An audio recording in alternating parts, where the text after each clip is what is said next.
Oh, so today, yo, we got a superstar in the house, superstar Herper in the Superstar, house. global Yeah, traveler. Come on. right. Just posted a new YouTube video. Yo, that shit was fire. Frank, dude, welcome to the show, bro. Thank you guys for Welcome, having man. me, man. Thanks for coming. Sure. Yeah. No, let's go ahead and get into. So, how'd you get into this, man? Like, oh, I heard a couple podcasts. Like, you were almost kind of born into this shit, right? Yeah, yeah. Like when I was a real young kid, my dad had a pet shop, and so I was in and out of a pet shop quite a bit. And then, in my teenage years, he was a contractor, and he stayed friends with these people. So he was doing a lot of work in their pet shop. Whenever they were building new racks or building out a fish area or whatever, he'd be working, and I was working with him. So I'd be in there all the time. And yeah, they're like family friends, and so I was able to, dude, just be back in there and holding all the reptiles.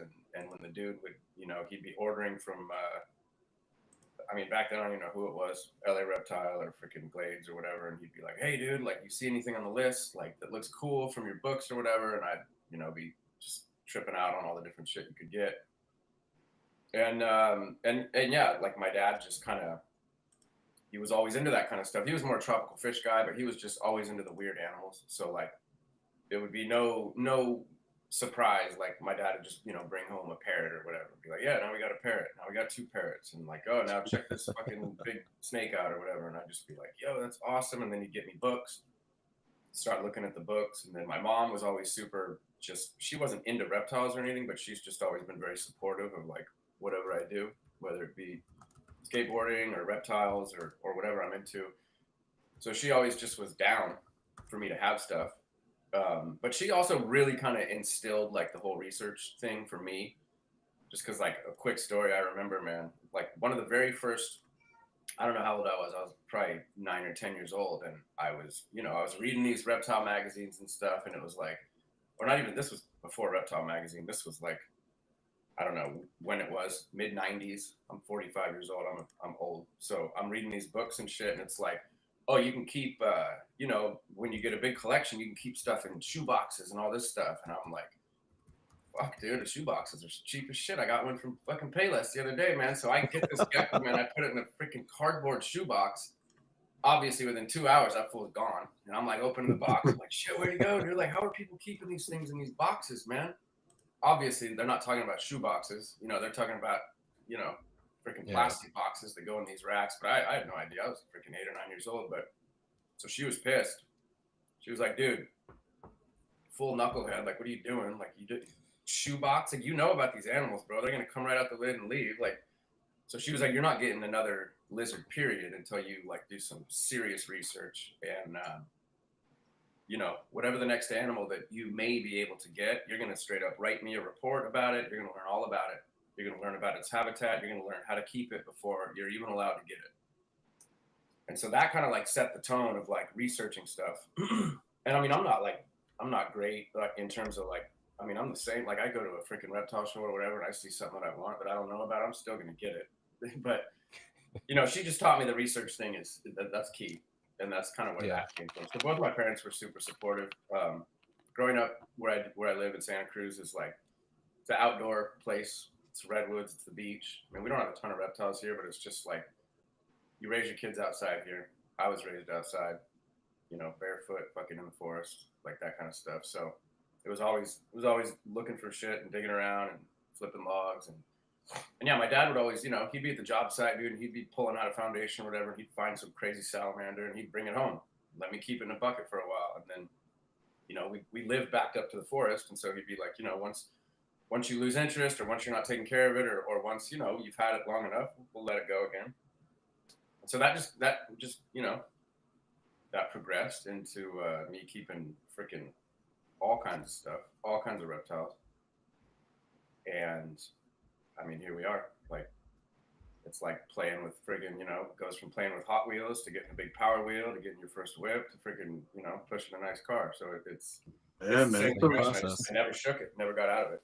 It's an awesome way to live, man. Not for nothing, but your childhood is everything's very, very similar to mine, man. It's exactly how I grew up on the East Coast. Father's a contractor, never owned a reptile business, but always into it, and my mother always supported it. It was and my grandmother was always the one to buy me the books. So it's like if you want this, I had the one to let me. I had the one that was always cool enough to bring me to go get it.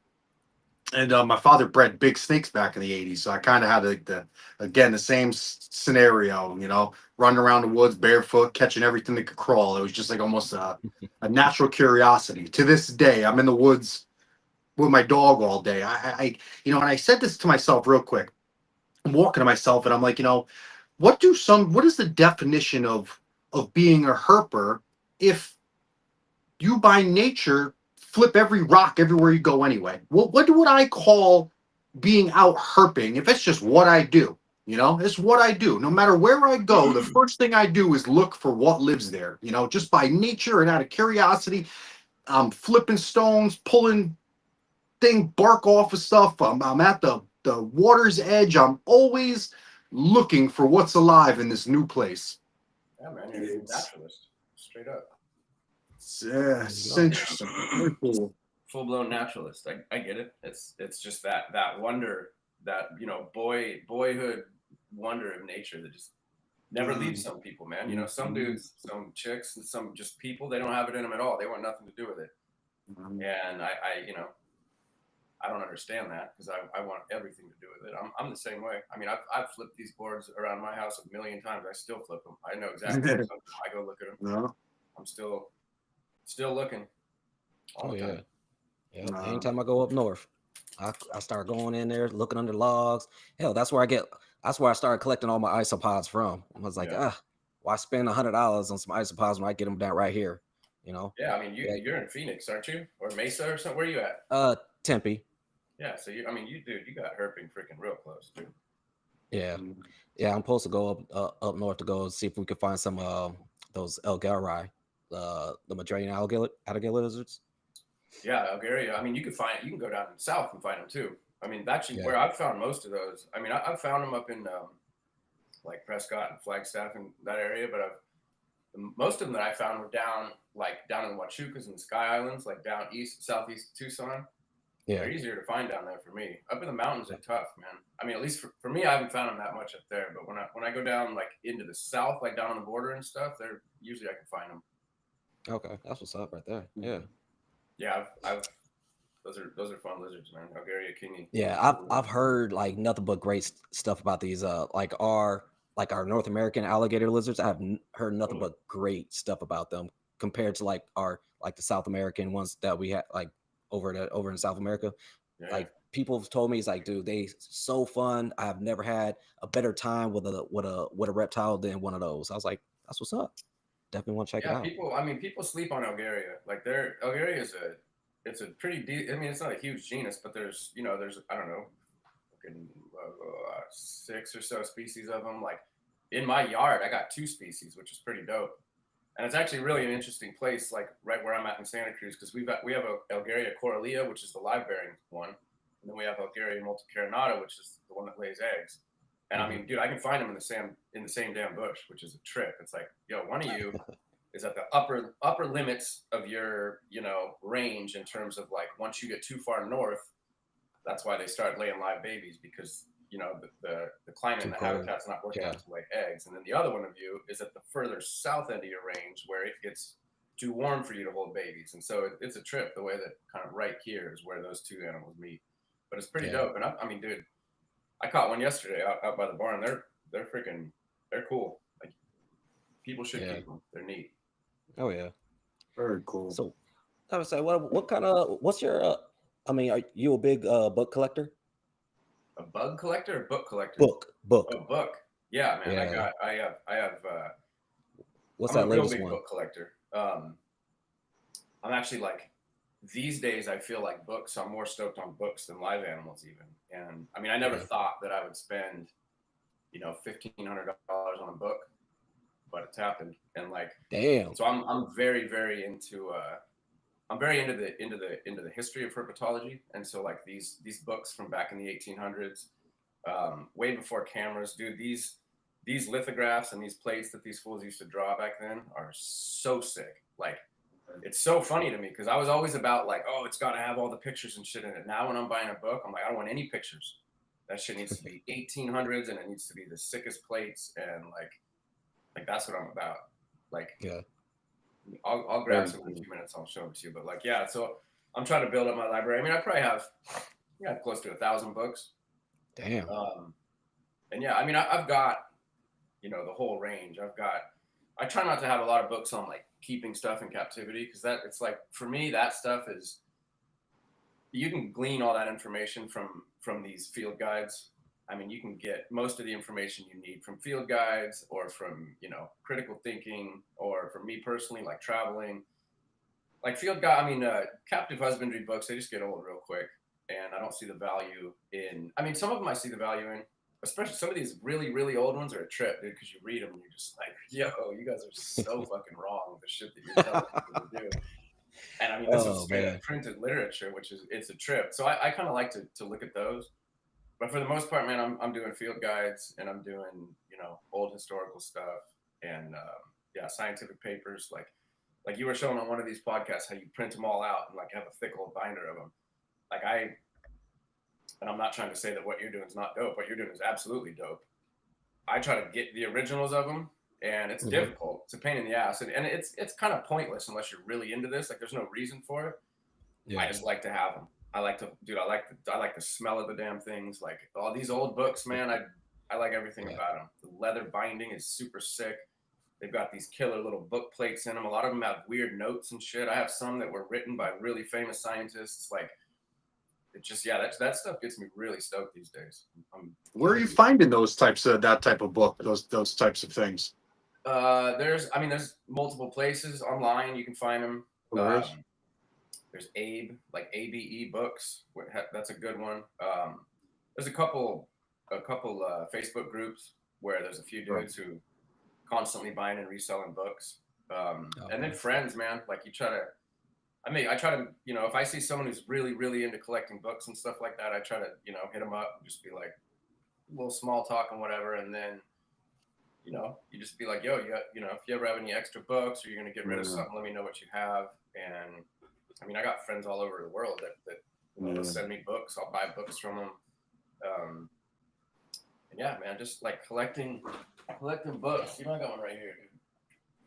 Like this monster. This freaking thing's huge. That shit looks like it weighs like 100 pounds. Yeah, this thing's beast. But yeah, this thing has got, let me find some plates real quick. Just show you real fast. I've got some old plant books that have those plates in them and stuff, man. It's the same thing, man. Yeah, I know. I haven't found a reptile book with them yet, but damn cool how they do it. They're freaking, dude. They're expensive, and but it's worth it, man. It's like this is history, bro. Like this is super crazy history. Like this. Oh, okay. Oh, nice. Yeah. That's just so hand drawn, and yeah. I mean, that's from, what is that one from? That one's from 1912, so that's a little bit more recent.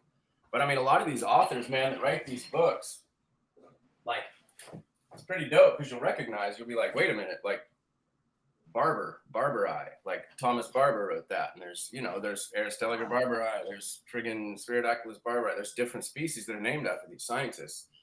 Yeah. So you're getting a lot of work that these guys write. And I mean, dude, you just learn so much from reading these books. And it's tough to read them at first if you're interested in it, it's easy. You can blow through those books. If you're not, it's pretty tedious shit. But like, bro, you learn so much. I mean, you learn so much about just the history of them, and then how the genuses and the genre of these geckos have or even reptiles in general, have just been broken down, named, renamed, canceled out, freaking matched with this one, done it. Like it's crazy. It's kind of like, I don't know, once you read enough like captive keeping books, you're like, I get it.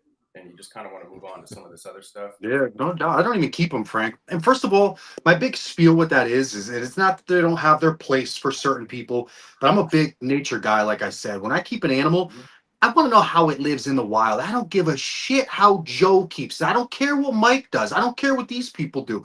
I want to know what nature does. What does this thing evolve to live in? Where has this thing evolved to thrive? I don't care what people do in captivity. That's my obligation and my goal, to recreate its natural environment in order to get my animal to thrive. So no matter where I am, what location, I have to do that, and that takes a million different things, right? But once I have nature, then that's I got what I need. You know, it's the reading how to keep things in captivity, like you said, dude. I don't even know how to explain it, articulate it, but it gets so monotonous and so old and so it's just like all it's just there's nothing there. There's nothing there. Anyone with the littlest bit of common sense could have figured that out on their own. It's monotonous, like you said. It's monotonous as hell, man. I mean, I get it if it's some super, obscure species, but it's like even then, it's like, I mean, critical thinking, man. Use your head. There's enough of those books. Absolutely. Yeah. I mean, there's not really crazy information on a lot of these rare reptiles that we do keep, so it's more about just trying to go, like you said, that critical thinking, go look at different places or different websites, or like you said, iNat. I use the hell out of that thing just so I can say, man, you get iNaturalist. Yeah. Get a weather app on your phone. Yep. Check those iNaturalist. Check the iNaturalist pictures. Check the substrate. Check the habitat. Go to Google Earth. Try, if you can. You can't always, but try to do some street view around that area. Yeah. Check the weather throughout the year. I mean, that's you got friggin' 80% of the information you need right there. Like that's most of what I do too. Especially like with these these pterodactylists that, it's like, all right, where'd you come from? All right, Sri Lanka. All right, boom. Start putting that stuff into my weather app. Boom. Okay. iNat, let me get some pictures, let me get coordinates. So now I can really dial it in. And it's that's why you'll be successful with that stuff, because you're doing the right thing. You're not sitting there freaking chatting. Oh, how do you do it? And how do you do it? How do you do it? It's like, bro, it's fucking do the research, do the legwork, man. It's all there. It's all there. Definitely. So at what point? Go ahead, Ant. At what point did you say, "All right, I've seen all I need to see in captivity, man. It's time to hit the air and start traveling"?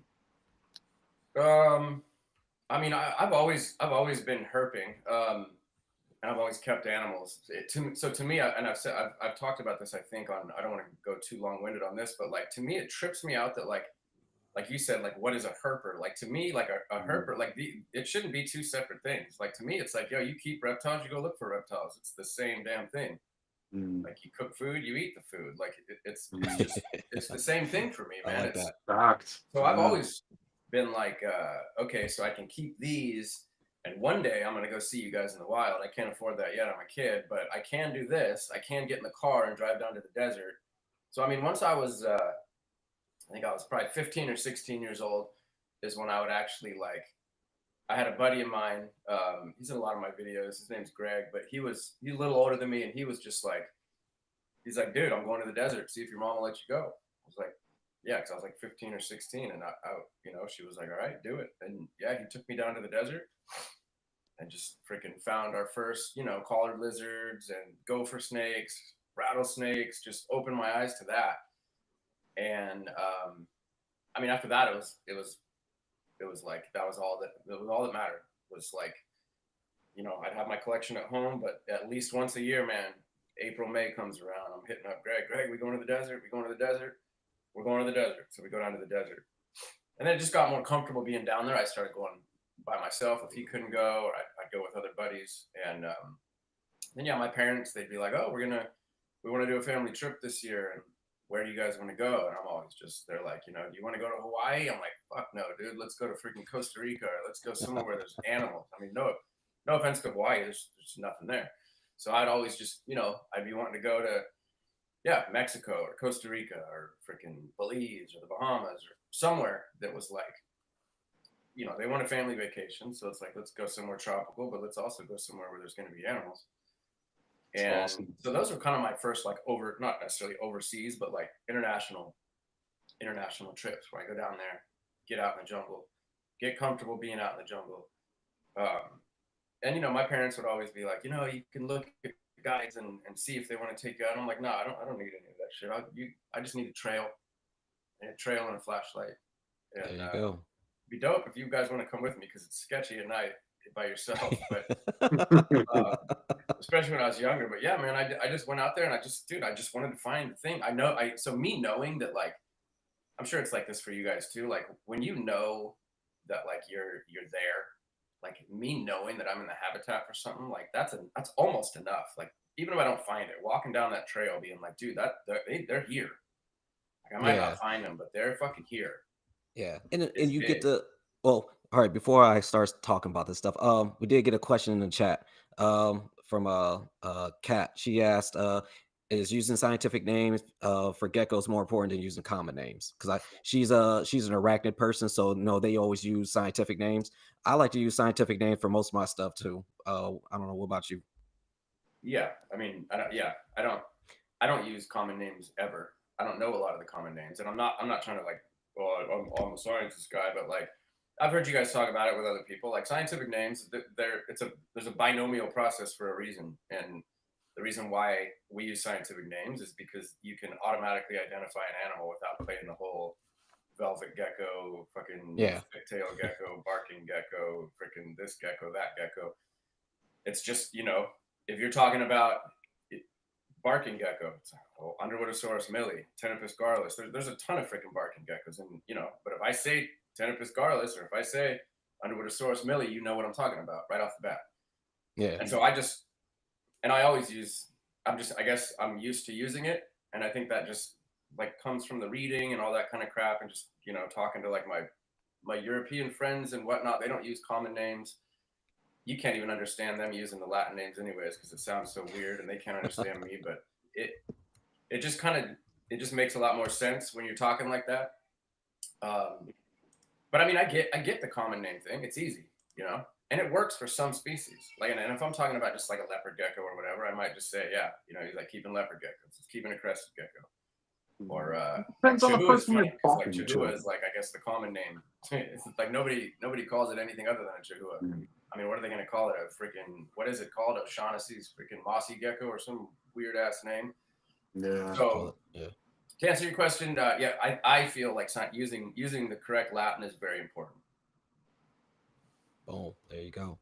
I mean, and so back to this, like going into the habitat, like you feel what it feels like in there, and and so what you need to do when you're if you're keeping these reptiles, right? Just like when, like I said, I've been to Thailand and all these places, so I know what that shit feels like. So if I want to keep a tokay or something or my Cerdodactylus zebricus, I know what it feels like, so I know what this habitat should be when I make these designs, and absolutely. So just like you've been there, and there's just something about it. There's something about it, and over all the animals I've kept, man, 100% of the time, if I have been to where they live, I just do better with them. There's just little things that you're just like, that's not right. I don't remember seeing any of that. I don't remember feeling any of that. Like, there's just tiny little nuances that's like, you've been there, you just feel more comfortable keeping the animal. You really know, you've got your memories of finding the animals or finding, or seeing that habitat, and it's just easy after that. Like, for the most part, I mean, I fail here and there. Like, there's stuff that I've freaking failed miserably, and I've been to the habitat multiple times, and I just can't do it.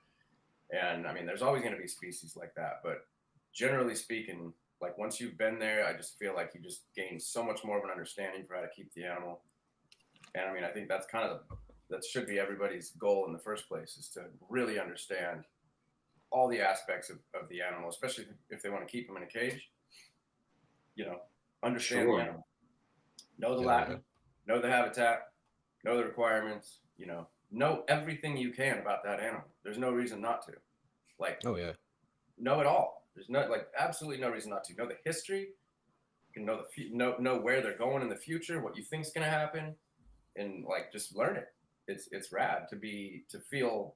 It's rad, especially like kind of talking to reptile people these days, especially on the internet, and everybody's a fucking expert. Like, it's kind of like this. It's this pissing match, dude. And to come through and really be that expert and really know that history and know your shit start to finish, it's pretty comfortable. I mean, you could chop it up with anybody, and it's because I remember when I first started, and being afraid to freaking, email someone, or you'd see a big name at a reptile show and you're just like, I don't know. And I don't want to look like an idiot, or I don't want to do this, or I don't want to do that. And it's, you know how to kill that? Learn, research, know your animal. Definitely. And then, then it builds confidence in your keeping. It builds confidence in your conversations, and just makes you feel good about what you're doing. It's not all that, there's not that doubt anymore. Like, fuck, am I doing this right? It's like, I know I'm doing this right. I mean, even when you still, like, for me, I know, even if I know I'm doing it right, there's still those times you're like, fuck, Yeah, what the fuck, what did I do wrong? Like yeah. right now, I'm feeling that with my Haemophilus fasciatus. It's like, what am I fucking doing this shit wrong? No, and I talked to different folks here and there. Like, all right, is this shit correct? Because like, well, right now I'm just not getting any production. I was like, maybe it's just the male. He's a little bit small. He needs to put a little bit more on him. Maybe I need to separate them. Wait another year or something like that. So, Well, I mean, we always got those. Didn't you just get them? I got them last year. They were all. It was a proven. No. They said it was a proven pair, or actually, it was supposed to be a one. It was supposed to be a 1.3, but I ended up just getting a 1.1. He said that they've already produced. So I'm like, what the fuck am I doing wrong? So no. So just playing with things here, man. When you, what I've noticed at least is a lot of times, and it can work both ways. I've had animals in a terrarium that they're breeding great. They're like fucking turnkey, dude. They're just breeding, no problem. And then I change their terrarium up, or I sell them to somebody, or I send somebody out, and then they just don't breed anymore. And they just stop. Yeah. And I've had other times. It might just be a season off, but no, and it's just you keep on. Off. Yeah, just got to keep on trying until something sticks. So I have other times though where you change it up, and then all of a sudden they breed animals that never would breed. Yeah. And like I would think, like for you, like Haemophilus fasciatus is a pretty straightforward animal. And I mean they're dry forest, like Tanzania, Kenya, and they're not. I mean, if you got the parameters right, you should be good on them. I mean, how you keep them? Yeah. So like I said, I got like good old hot spot. Like it's almost about 100 degrees. I got cork bark just all angled, so they got different places to hide. I don't know if it's just my substrate. I wanted to change out my substrate because some of it's a little bit too thick, so I wanted to get a little bit more finer so they can actually dig in there. Yeah, I mean they're going to be up on the trees most of the time. And I mean, for those kind of animals, especially the animals that come from like that kind of mosaic forest, like savanna type stuff, they're used to a pretty dry, hot season, and then they're used to a pretty wet season. I mean, it never really gets super cool over there. I mean, up on some of those plateaus and stuff in Kenya, it can get cold. But I mean, for something like a Haemophilus, especially fasciata, I would just maybe next season I'd give them a little cool down, a little dry, a little cool, and then once it's like time to breed, man, one of the big things that people forget to do is like pump the water, like a lot of humidity, a lot of heat, and then pump the food, like lots of food, dude. Because a lot of times in nature, what happens obviously is when the rains come and the plants are growing, the insects are popping, dude. And that's when these animals, they wake up or they come out of their, semi-hibernation, and they're just like, dude, there's tons of bugs. We're going to eat, and then we're going to breed. And usually like apart from, the heat and the humidity being bumped up, when these animals see an abundance of food, that also tells them, let's go. Yeah. So something to think about. Oh yeah, definitely. Cool. That's what's up. So what is like? Let me ask you something, because I mean, you got a ton of fucking geckos, right? Yeah, geckos and lizards. I mean, usually right now I kind of go up and down. But usually I have like 100 species, something like that. Yeah. So what are your like when you actually looking for like something new? What is like some kind of requirement for you? Like, what are you looking for when you're trying to get something new? I mean, my thing right now is like, I think I'm pretty jaded, I guess, but I like to get, like for me, I want to get stuff that literally nobody else has. And I'm really not trying to like be boastful about that. It's just like, there's something for some reason. That's what makes you tick though, right? Yeah, especially right now in like my career of keeping reptiles. It's just that like I just want that shit that no one has. And it's not even like, I mean, you guys see, like, I'm not posting all these photos of it and shit. I'm not that dude. I want to No. have it, and I want to see it. And dude, it can be the most whack little brown gecko, dude, that looks so lame, and I'm just psyched on it. And that's a lot of what I have. Like, a lot of the stuff that I have it's not something you'd look at and be like, dude, that's dope. You'd look at it and be like, fuck that thing's whack. How much did you, what? Like, you'd be tripping on it. Like, and that's what I'm into, man. Like, I mean, there's, like, the genus Phylodactylus, man, there's 60 some odd species or more, and nobody keeps any of them. And that's a trip, bro. That trips me out, dude. There's a lot of species of Phylodactylus. And I mean, it's, so I like Phylodactylus. I have, I think, 5 or 6 species of them. And I'm into Phylodactylus. I'm into, some of the old Paroidura that never come in anymore. I've got Oviceps and Lahatsara and stuff like that. And I'm super into these lizards, like really, really into these South American lizards. The genus Diplolamus and Leolamus and Pristodactylus they're all these really wild, like temperate lizards that come from Argentina and Chile.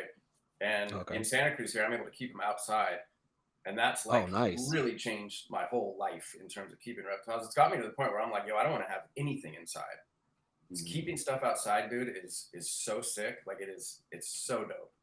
It's so different.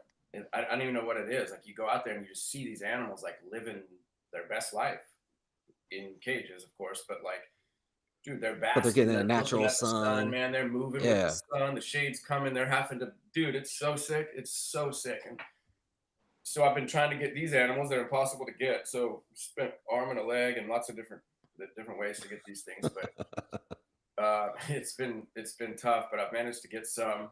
So I keep a bunch of those.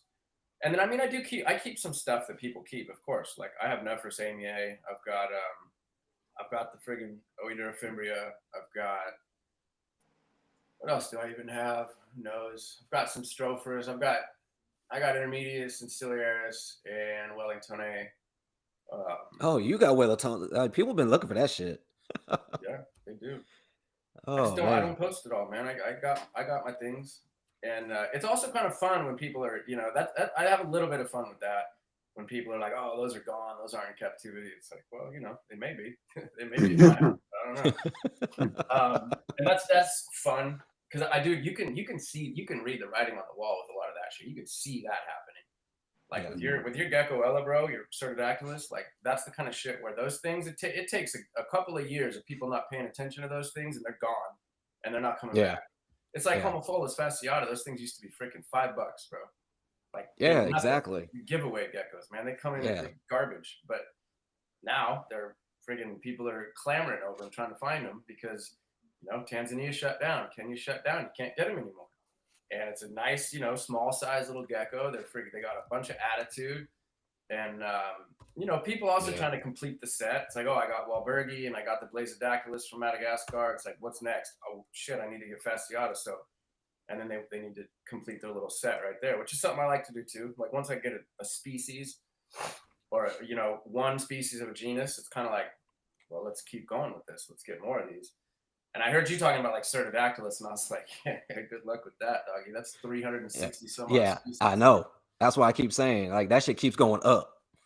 Yeah, it's gonna go up. I mean, it's going to, as long as, Lee Grismer out there, he's pretty species happy. He gets down. So yeah, it's gnarly. But what else do I even have? I just sent my Pseudodactylus over to Ian Polka because I was just over him. I didn't want to do him anymore. But I've got some Uromastics that I still keep. I keep some beaded lizards, both subspecies of Heloderma horridum.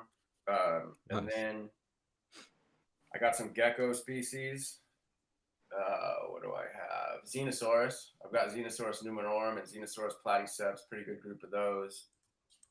Different Phylodactylus. I've got this one species from they got extinct from Guam, but Pyrrhochirus, which was like a literal dream for me to keep.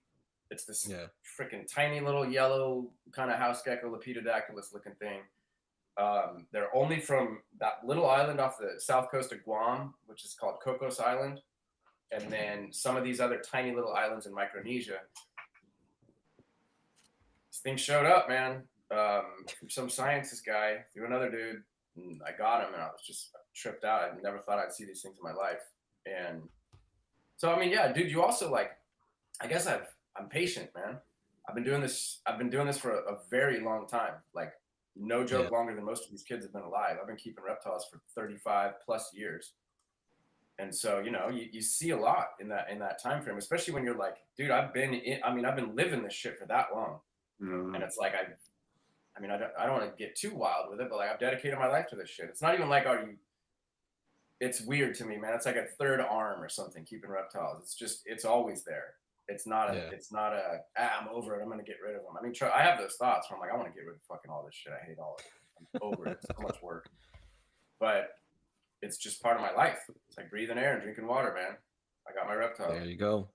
Oh yeah, I tried it, man. I tried it, and because you know some stuff happened in life. I'm like, I'm gonna get rid of everything. I'm gonna just see what it's like, man. It lasted not long, and it felt like part of my life was missing. You know, I did just oh yeah, not happening, man.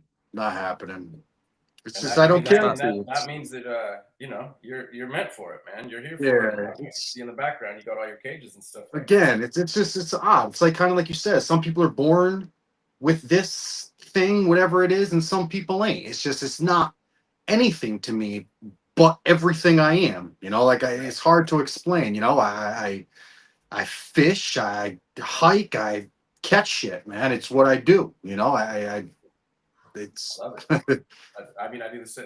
I think we're probably very similar. I'm sure all three of us are very similar. But like, yeah, dude, fishing, hiking, catching lizards, keeping lizards, like raising my kids that way. Just being that kind of dude, I think it's a way of life. It totally is. And I feel like I see a lot of these new keepers. I don't know if it's a way of life for them, and maybe that's why. Well, let's be real. It's not. It's not. There was a gap in parenting somewhere. I stay on the back burner. It's because I'm just like, you know, it's not their fault. It's not their fault. It's a generational parenting thing, right? Like in our age, I'm 41, but let's just say that around our time, parents raised kids a certain way. You went outside, right? You go outside. There's no TV, Game Boys. Like I personally feel, and I don't beat around the bush, man. A lot of these kids grew up in front of a TV. They realized later on in life what they actually enjoyed, what they were excited about. Some of them find reptiles. Great. God bless them. Awesome. But some people had no choice. You know, we was just, that's how that was our Game Boy. That was our television. You know, that was our Discovery Channel. Outside, catch a ship, build a ship, playing cowboys and Indians, like building teepees, climbing trees, knowing what it was to get the wind knocked out of you at 4.5, 5 years old. Like it's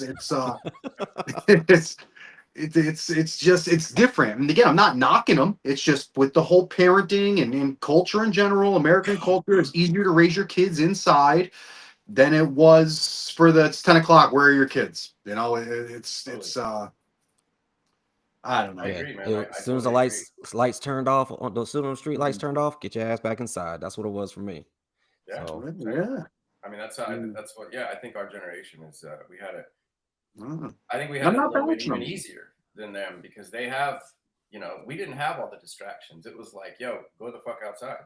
You know, there ain't shit on TV. You want to watch like it wasn't like my daughters where they're just like, oh, I want to watch this and I want to watch that, I want to watch this, and then I want to watch that. It's like, yo, you ain't watching anything except what's on. Like right. Channel 44.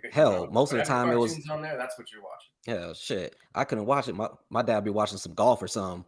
Won't be watching it. He'll be like, he's like, I'm watching it. Knock the hell out. I'm like, dude, come on, let me just change it. He's like, no, get your ass outside. Go play some basketball or something. He's like, what? Yeah, right. Yeah. Try to steal the remote real quick. What are you doing? I'm watching that. So you was just knocked out, dude. Come on. I mean, I feel like that was to our benefit, you know, because it. Oh yeah, definitely. Sure. And the things we did watch had value. Like I tell people all the time, like when I grew up, I used to want to be Indiana Jones, right? Like I used to want to be Indiana Jones or Jacques Cousteau, who was on TV Sunday mornings, early Sunday mornings.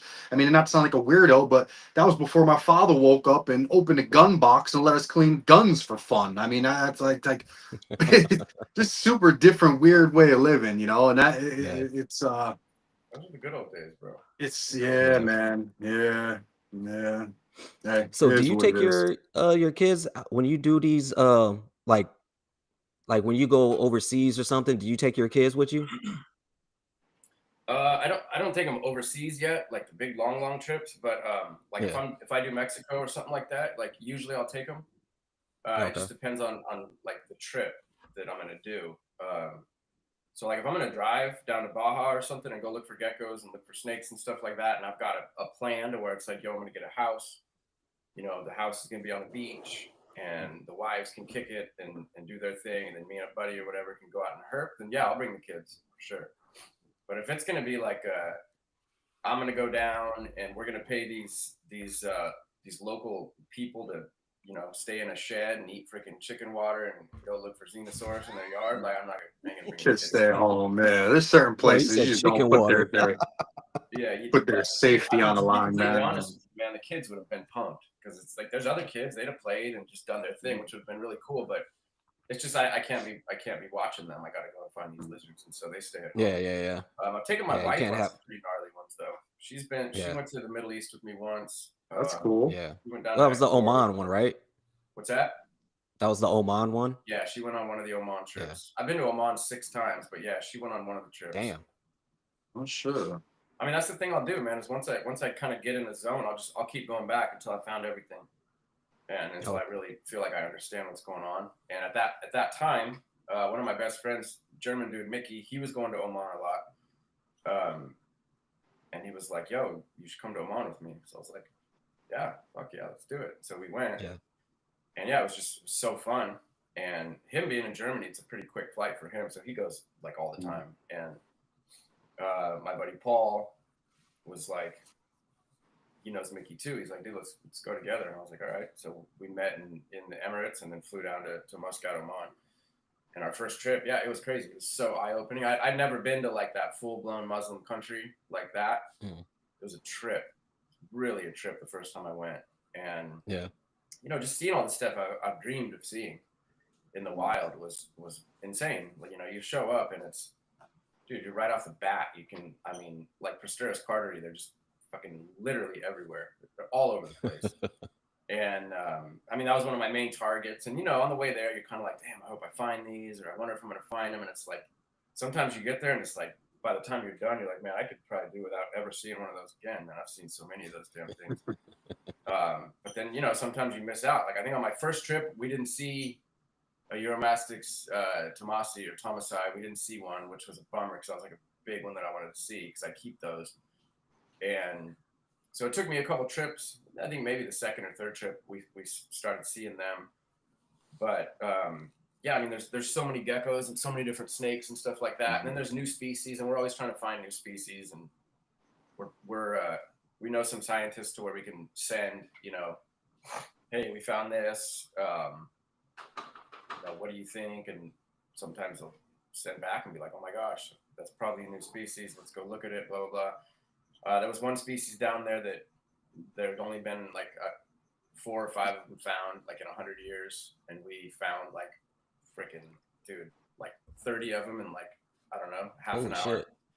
So we wrote that paper up, and one of the scientists like pushed that through and got it published. So we published some papers out there, just finding new stuff because not a lot of people now. Actually, I feel like more people go herping out there. But like 10 years ago, like when we first started, there definitely been some dudes that have gone out there herping, but it wasn't a real popular place to go. Yeah. Oh yeah, I wouldn't doubt it. Like, and well, being able to find that stuff. I mean, people keep them Prosteris carteri, and it's like, yo, you guys should go out there. It's one of the safest countries in the world. It's the safest country I've definitely ever been to. I've never felt safer just chilling. Like that place is ridiculously safe. That's a big thing over there, is whether people feel safe or not, Yeah. And I mean, I get it, especially with Western media and stuff. We're taught not to feel safe around Muslim people or being in that, fucking jihad land. Everyone's going to freaking blow you up and shit. It's like, it ain't even like that. I know that there's small bits of truth to that in other countries, but like Oman is none of that. Oman's the most, I mean, the biggest problem you're going to have there is walking down the street and trying to say no to every single person who wants you to come in and have tea with them. You're just like, I can't be spending all damn day drinking tea, dude. Like I'm trying to find reptiles here. It's actually kind of, weird you say that. It's kind of messed up. I've never been to any countries like that, but you know, the media and people will have you thinking that these Muslim countries are super dangerous. And ironically enough, they're probably some of the most friendly people, right? Like real true Muslims are some of the most God-fearing, friendly, humble, polite people you will ever meet. They don't even care that you're not Muslim. They don't care. They do not judge. They are very, very peaceful people. I mean, I even see that with Mexico, right? Like people always tell you going to Mexico, which I have been to, is dangerous and the people are all, you know, narco, whatever shit, man. Mexicans, like culturally, are some of the coolest, chillest, polite people you'll ever friggin' meet, man. Like Totally. it's It's true, and I mean that's another part of like that's another like, dude, that's another thing that you get from traveling. I mean, you get so much, you gain so much. Like apart from the reptiles, like you get to learn about like, yo, these people are so dope. Yeah. Like, I mean, I have lifelong friends that we met on these tiny little islands out in the middle of the freaking like Aden Sea, like insane shit, bro. Like I talk to these people all the time. We've stayed at their houses. I've met their families. Like their wives have cooked us dinner. Like it's insane. Like you make friends with these people, man. And so now, dude, when you go out to Oman and you know Mickey's been there so many times, dude, he'll hit up one of his buddies. He'll be like, "Hey, we're coming out. Can we borrow one of your cars?" Dude's like, "Sure." Just pulls up in like, you know, brand new Toyota 4Runner. Here's your car. Here's the keys. Take it for freaking 10 days, and it's like for free, bro.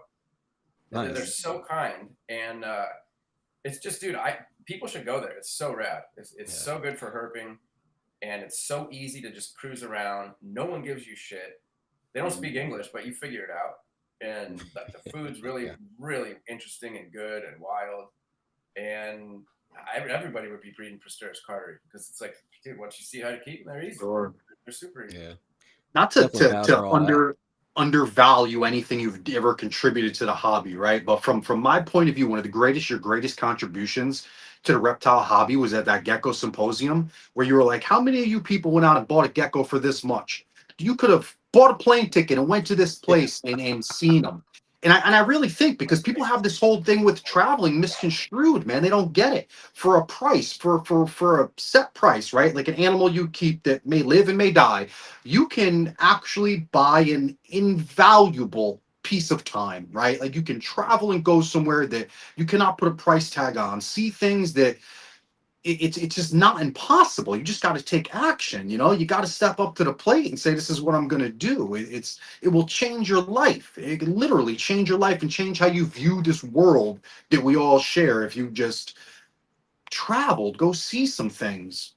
100%. And a huge contribution. Just that one sentence, bro. It's like, why won't they? But a lot of them, man, it's dude, it's like you said, it's stepping out of your comfort zone. It's, dude, a lot of people, the thought of doing that doesn't even compute. Doesn't make sense. I'm not going to the Middle East. I'm going to jump on an airplane. What do I do when I get there? Like, what? Like, just no. It's not going to happen. And that's kind of like, I mean, that's why, and, you know, like, I guess if my parents raised me and we never traveled and it was just always just kind of like, you know, stick around. If we do travel, we're going to drive down to Disneyland or we're going to freaking go see the grandparents, which we did.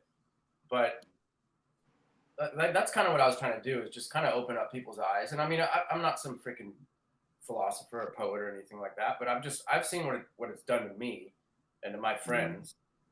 And I also know how much money people are spending on reptiles because sometimes they're sending that money to me. And dude, it's like, yo, bro, like it's a lot of money.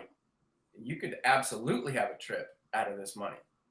But instead, you want your freaking, you know, your 35th Leachianus, or you want another freaking pair of whatever you want. And it's just like, why don't you want to go and like that? I mean, I always pick on the New Caledonia people because they're the ones who are not doing it. With as many New Caledonian keepers as there are, New Caledonia should be like Disneyland. Tourists should be a herping hotspot. It's full of fucking herpers, dude. Yeah. And it's not. I know very few people who've ever been to New Caledonia. I haven't been to New Caledonia. It's on my list, but I don't keep any New Caledonian stuff at this moment. I mean, I've kept all of it, but I don't keep any of it right now. But absolutely high on my list to go there and see those geckos. Like, real high on my list. Me too, man. They're in New Zealand, man. I gotta get to New Caledonia. I gotta get to New Zealand. Have you ever done New Zealand? Not yet. New Zealand I haven't done. New Zealand's tough. I mean, I've planned out trips to New Zealand, and New Zealand it's one that I'll do, but it's more of I don't think it could be like a hardcore like herping trip. It would be more of like a vacation and let's poke around here and there, because the people in New Zealand are very, from what I've heard, they're really nice, but they're also very wary of people looking for reptiles and just poking around, and foreigners being out looking in the bushes and shit. They all just will immediately call wildlife and be like, there's a smuggler. We're all smugglers. We're all trying to take the green geckos. Yeah. Which is, for the most part, wrong, but they're not totally wrong, I'm sure. And I've heard it's hard. It's not easy herping, which that doesn't scare me away. It's just, I don't know, man. A lot of times you kind of got to, like, especially like when I've got kids now, and I'm kind of I'm in the mud right now with the kid phase. Like, me and my wife, I got a 9-year-old and a 3-year-old. So they're full-time jobs. And so my trips right now, as you can tell by my channel, are kind of far and few between right now. And I gotta pick my battles. And so, like, New Zealand is definitely one I want to do. New Caledonia is definitely one I want to do. I'd probably do New Caledonia before New Zealand, just because I think of in terms of like, what's the bang for my buck going to be? Yeah. I'm gonna shell out this much money, and I'm going to find, like, what am I going to see? Yeah. Because the plane tickets for both of those countries, they're fairly similar. New Zealand's going to be cheaper just because New Zealand has direct flights from the U.S. To get to Noumea, you got to fly to like Sydney or Brisbane or whatever, and then get on a plane back over to New Caledonia. And I feel like New Caledonia is the more bang for your buck. You're going to see more reptiles over there. Your chances of like big success are kind of higher. You know, you can get out to Isle of Pines and just literally post up there and have a chance to see freaking Leachianus and crested geckos and freaking Bavaya, and didn't they find a freaking Eurodactylodes over there? I can't even remember, but yeah. Like, your chances are higher than, you know, you fly into freaking Auckland or Christchurch or whatever, and then you got to drive a couple hours, and there's a decent chance you might see like 2 species of gecko, and maybe. So it's like, I mean, you weigh your options, dude, and that's kind of why it was like, when it comes time to like, yo, let's do a trip, it's like, you know, Australia made sense for me, even though I'm not like a huge Australia gecko guy. Like, I've kept all of them, but right now in my hobby, I'm not keeping all of them, but there's a lot I want to see, dude. I want to see, I mean, when you keep geckos your whole life, like, dude, even though you don't keep certain animals, it's like, I want to see a knobtail in the wild. Hell yeah. Like, I don't even think they exist in the wild until I can see one. Because a lot of these animals, man, that's kind of how it is. It's like, I can't even picture that little fucking crazy looking creature being in the wild. So I want to go see it. And so, like, a trip like that to Australia makes sense, because it's like, okay, I can pay a flat $1,000.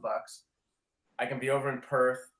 I can do a long drive, and there's 50 or 60 different species that I'm going to be able to see. So planning out your trips like that is a lot easier than like trying to pinpoint, like, oh my gosh, I love Nautinus, I want to go there, or like just trying to pinpoint one species like that. That's difficult, and you might strike out. You probably will strike out, because it's not easy. The more you go and the more you herp, the higher the chances are that you're going to understand the microhabitat and find the animal you're looking for. But like, dude, I've struck out so hard, wasted thousands of dollars and just got my ass kicked, dude. Like, hey, and that's part. But you still got that experience, though, right? You still get the experience, and you know, then you say, hey, what am I going to do different next time? How am I going to find this animal? And then sometimes the odds are just against you. Like, here's a fun fact that I haven't told anybody. Like, that Xenosaurus video that I just put out. That Xenosaurus video was supposed to be Abronia, Graminia, and Xenosaurus. Got fucking worked on the Abronia, bro.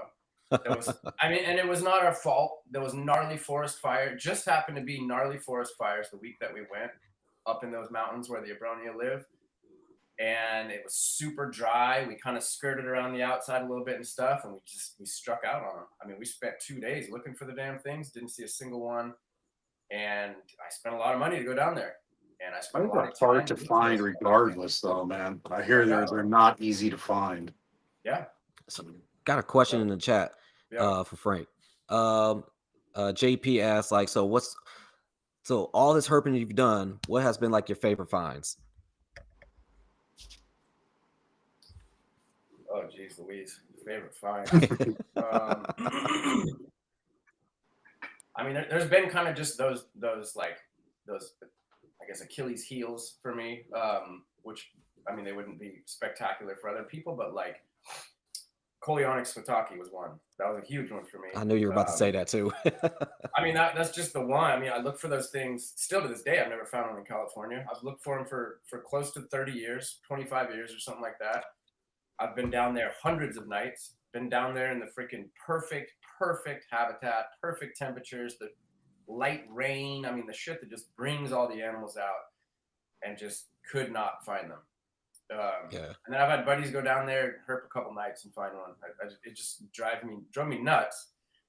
And then I always knew that if I just spent a little bit more time down in Baja, I'd find them. And so that's finally what I did because I got tired of it. So that, I mean, the very first one I found was like really fucking cool. The other really cool part about it was like, I don't know if this was cool or not, but I was by myself, which I don't know. It was kind of rad because it was just like, dude, I did this shit by myself. I did it. It wasn't like my buddy found it, or which usually I don't even care. It's not even like it's not that kind of a sport, you know? Yeah. But just finding it, being by myself, being on that freaking lonely ass dark road, way the hell out in the middle of the desert down in Mexico, and finding the lizard or finding the gecko that I was looking for that long was pretty big. So yeah, that was big. We found, what was that? Back in the, I don't know, 2000, probably 2012 or something. We found an Angolan python on the border of Angola and Namibia, which was really cool. Sure. The thing was just like down on this freaking shelf above this crazy river that separates the two countries, and it was just like the most wild habitat, like baobab trees, bro. It was insane, dude. And me and my buddy, this dude Jason, we're walking along this cliff, man, and he looks down and he's like, dude, I think there's a snake down there. And I shine down and I'm like, fuck, that looks like a python, dude. And we climb down there, and the whole time I'm just like praying. I'm like, please don't be a freaking rock python. Like, don't be a rock python. I get down there, man, and it was an Angolan python, and it was just off the hook, dude. It was crazy. I used to sell them when we were kids. Rock pythons. You could buy them like a bird, man. Petland discount. And it's just $60. like, if you're gonna find a rock python or an Angolan, you want to find that damn Angolan. So yeah, it was. I mean, we found rock pythons too, but just that moment, I was like, dude, we're in the habitat. It could be an Angolan, dude. That could be an Angolan. Please be an boom, it's an Angolan. Like, it was pretty sick. Awesome. But yeah, finding stuff like that, just the big gems. And then there's also been lizards that I've found which like I didn't even care about, but like to other people it would be the absolute epitome of their lifetime. Like Cordylus cataphractus, like the little armadillo lizards, man, I've found freaking dozens of those things, dozens of them. And I got photos of the things rolled up all up my arm. I've got photos of so many of those things, and they're cool, but I've just never been super pumped on them. And it's just bycatch of finding geckos. And yeah, I mean, it's a neat That's lizard. cool. But so, I mean, that's kind of, I guess, some of my better finds. If I really thought about it, the Euromastix tomasi, that's a big one. Some of the stuff I want to find is still like, you know, I do need to see an Abronia. I really want to see a beaded lizard in the wild. I've got a trip planned in January that's just gonna like blow my complete mind, which I'm really fucking excited about. I just booked a trip. It's me and my wife. We're gonna go to Argentina to see all these crazy ass South American lizards that I've been keeping. It's a beautiful country, man. I got I heard buddies. the nightlife over there is ridiculous. I know. I'm not gonna be in Buenos Aires though. I'm gonna be out in the desert. Okay. But I mean, if we do go to Buenos, we'll party a little bit. But Oh yeah, I heard that nightlife is just dope, man. Yeah, totally. I'm sure. So what is like? So how long do you usually take to plan these trips out? Like, say you're going to like Australia or Africa or something like that. How long do you usually take to try to plan all this stuff out? I mean, usually it's just like, I mean, it's not even really like a time frame, but it's a fun process, man. It's like once you kind of decide where you're gonna go, and you got a buddy or two or whatever that says like, I'm in. then you kind of just start planning it from there. And it's, I mean, I wouldn't say that there's ever, it's not like, okay, 6 months, like that's my time. Like usually it's over quite a long period. Like me and my buddies, like we're talking about another trip to Australia this in 2026. And it's kind of like, well, where do we want to go? And we just start throwing ideas around. And it's like, well, I don't have a lot of time. You know, I'd probably be able to spend 7 days on the ground. Let's look at some of the maps and see like what, you know, what, and then you say, what's everybody's like name a couple species. Like, what do you want to see? Like, let's say we're going to go to the East Coast. What do you want to see? And, you know, somebody says, oh, I want to see Nephrus asper. And somebody says, I want to see Saltuarius. And oh, I want to see Phylurus. And then somebody else is like, well, dude, I want to see Nephrus stellatus. And I want to see friggin' Oidura trione. And I want to see Caugery and whatnot. And then, so then from there, you kind of like say, well, I think if we're up here, we can see, you know, Asper and maybe even Castelnaui. If we go a little bit further north, that'd be a day. And you start planning it out like that. And I mean, if it was like, if I had like a couple of days where we could just freaking knock it out, I could do it in a day or two. But generally speaking, we take months to plan it out, but it's pretty loose. It's, you know, texting, messaging, calling a little bit here and there, looking at the books, looking at iNaturalist or maps, reading a lot of these historic books and scientific papers that I have, because a lot of those will like really give you a lot of the detail on where to find stuff. I imagine time of the year matters too. No, you want to go to a specific time of the year depending on temperature or rain and droughts. And especially if you're going to you know, a quote unquote like temperate region. Like if I was going to go to Argentina and I was like, dude, going to Argentina in June, it's going to be so sick. It's like, you ain't going to find shit, dog. This is the middle of the winter. You're not going to find anything. So yeah, I mean, you gotta take that into consideration. And so like for Australia, you know, like our winter is when you go to Oz, like, I don't know, November, December, January, February. Like that's about it. And Gurnia epsisolus, I've seen them. They're dope. Saw them in the wild last time. They're neat little lizards. So yeah, timing is everything. In the tropics, timing is not everything. Timing is usually not that big of a deal, depending on the species. But like generally speaking, if you're going to some like equilateral country, whether it be Central America, Northern South America, you know, kind of Central Africa or Southeast Asia, you can go pretty much year round and you're going to be all right. But yeah, the temperate zones, you know, down there in like where I'm going in South America, Australia, South Africa, stuff like that.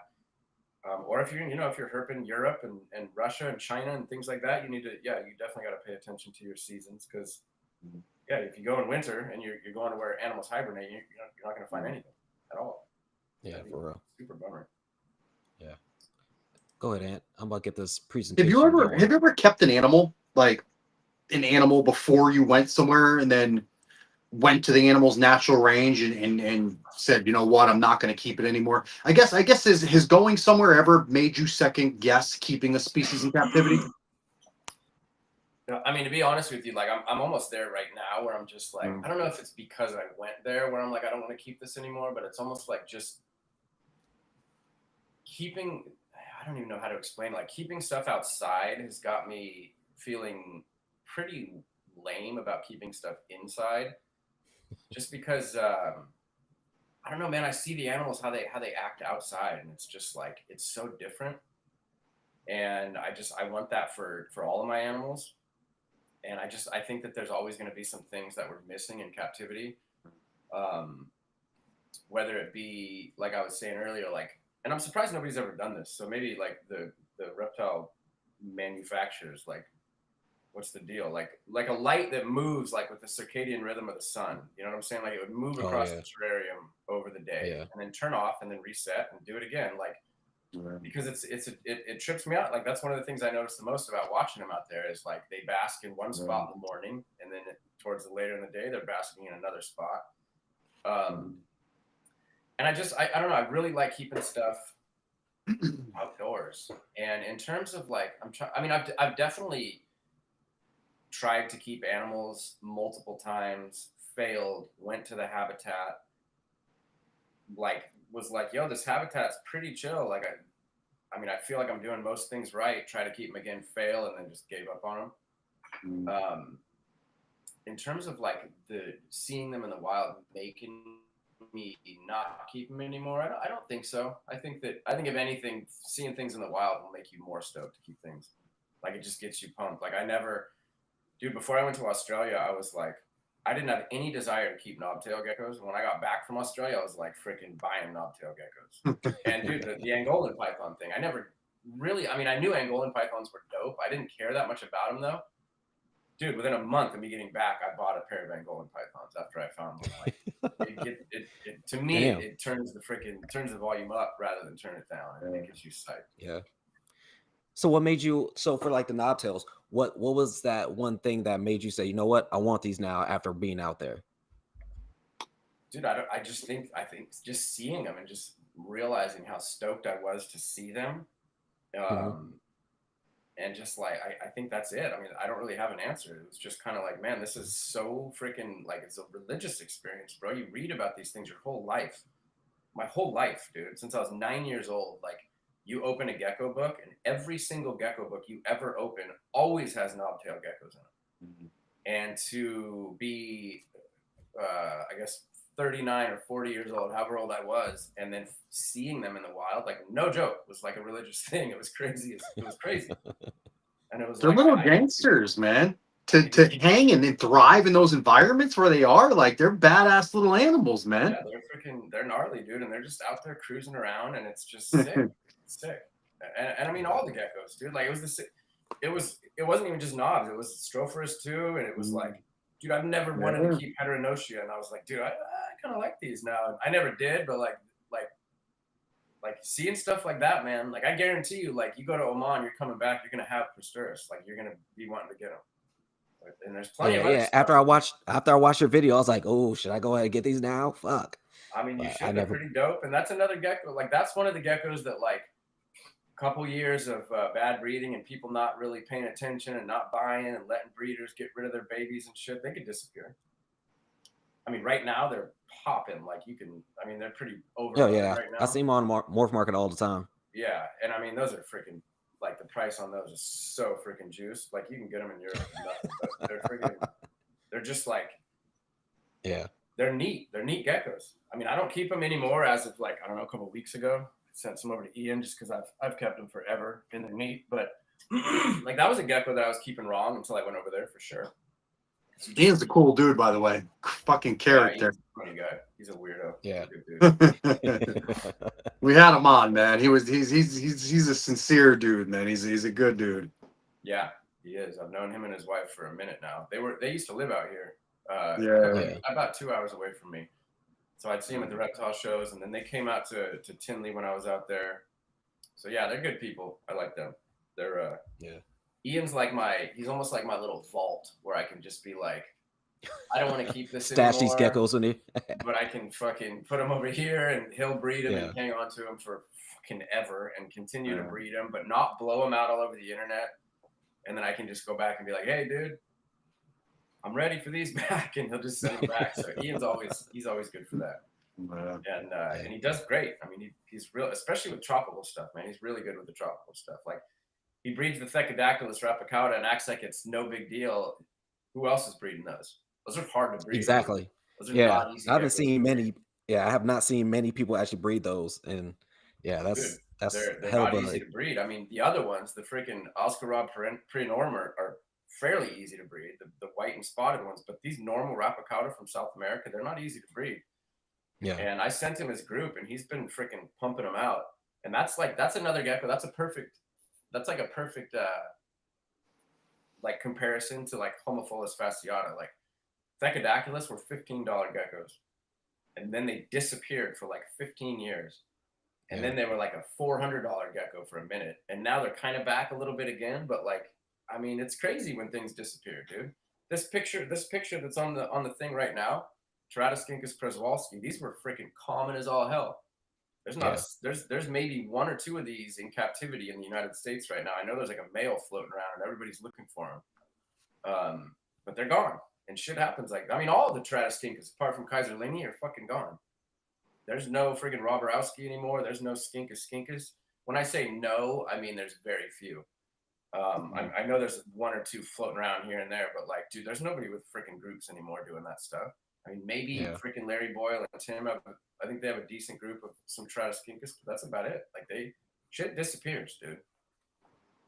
People need to realize shit disappears. So this one really caught my eye. And is this the same as these ones right here? Yeah. So those are and the this first Tarantola? Tooting my own horn. Those are the first Tarantola Affipiata that were bred in captivity. And yeah, man, these came in. When was that? That was back in the freaking, I don't know, 2004, 2005 maybe. And dude, I was just freaking cruising on kingsnake.com back in the day. Some dude was like, he called them West African velvet geckos, and I think he even had them listed as freaking Homophilus Affipiata or some wacky shit like that. And I go on there, and I'm just like, none of that made sense. I mean, I know the genus Homophilus, and I know the genus Tarantola, and I was like, those are Tarantola Affipiata. And the dude who had them was like known to be pretty sketchy. And so I hit the dude up. I'm like, look, bro, you get those things, if you can get them in the mail right now, like I'm talking today, and show me proof of it, I'll pay you 2 times what you're asking for them. And he did it, and they came, and I bred them, and dude, these things are still around. Like the babies and stuff are still floating around. People are keeping them going. I got a buddy Paul who's still keeping them. I think Mickey over in Germany still got them. There's a dude in Italy who's working with them. There's a handful of people who are still breeding these things, and I mean they've never come in since. I think maybe there was a group of them that came in, but actually, you know what? Just recently a bunch of them came in with I think underground reptiles. But before that, man, these things were one of the rarest Tarantolas the rarest Tarantola in captivity. Oh, okay. Even rarer than like the Gigas ones? Oh yeah, there's plenty of people that have Gigas. And this is Tanopus. I know that. Which one is this? This is Garrulus maculatus. Okay. And these are the barking geckos, right? These are the barking geckos, and this was the first one that I ever produced. They're a pain in the ass to breed, man. I heard that like the babies are a pain in the ass to keep alive. Babies are a pain in the butt to keep. They're a pain in the ass to freaking breed. They lay 1 egg at a time. This was one of my first real rare gecko like loves. This is kind of like what got me into like to go down the rare gecko like rabbit hole. Was the genus like Tenopus was my thing, because I always wanted them. I thought they looked so cool. They looked like a little goby or something. I was like, those things are so fucking sick, dude. Yeah. And then freaking Anthony, you might remember these guys. Do you remember D&J Reptiles up in New York way back in the day? Freaking what's his name, dude? I can't remember D&J. I'd be brothers. lying if I said I did. There's 2 brothers. One of them's still around. I think one of them might have passed away, but they had a big reptile business up in New York, and it was like the straight up like, it was so rad. It was like the old school like mob mentality, used car salesman kind of gecko guys. Like you call them up on the phone and they'd be like, "Hey Frank, what can I do you for?" And like all crazy talking, and I was like a kid, dude, and they wanted $1,600 for a trio of these things, and dude, I had a freaking Jeep Cherokee. I sold my Jeep Cherokee to have 0 car to buy these damn geckos. And I bought these geckos, and freaking back then they didn't even know what was going on with them, and it turns out they send me 2 different freaking subspecies. Oh, and so it was like a dead end. But I had Tenopus. I was that kid, man, and I actually met a lot of people because I was that kid. A lot of these, bigger gecko names back in the day would hit me up. Why do you have Tenopus? How do you have Tenopus? You're like some 16-year-old kid, and it was like, yeah, there you go. See, he knows D&J. One of their name, one of them was, I think it was Danny and Jimmy Gorman. It was the Gorman brothers. That's who it was. But anyway, this is Tenopus, and only bred him a few times, but that was one of them. Yep, Jimmy Gorman. He's still around. I talk to him occasionally. And then this next one, I believe, is another. Yeah, this should be Tenopus. This is Tenopus carpi. This is another species. These guys live on the gravel plains, like in the beach, kind of like real cold, windy, foggy. And these ones are actually fairly easy to breed, but the babies are difficult as hell to raise.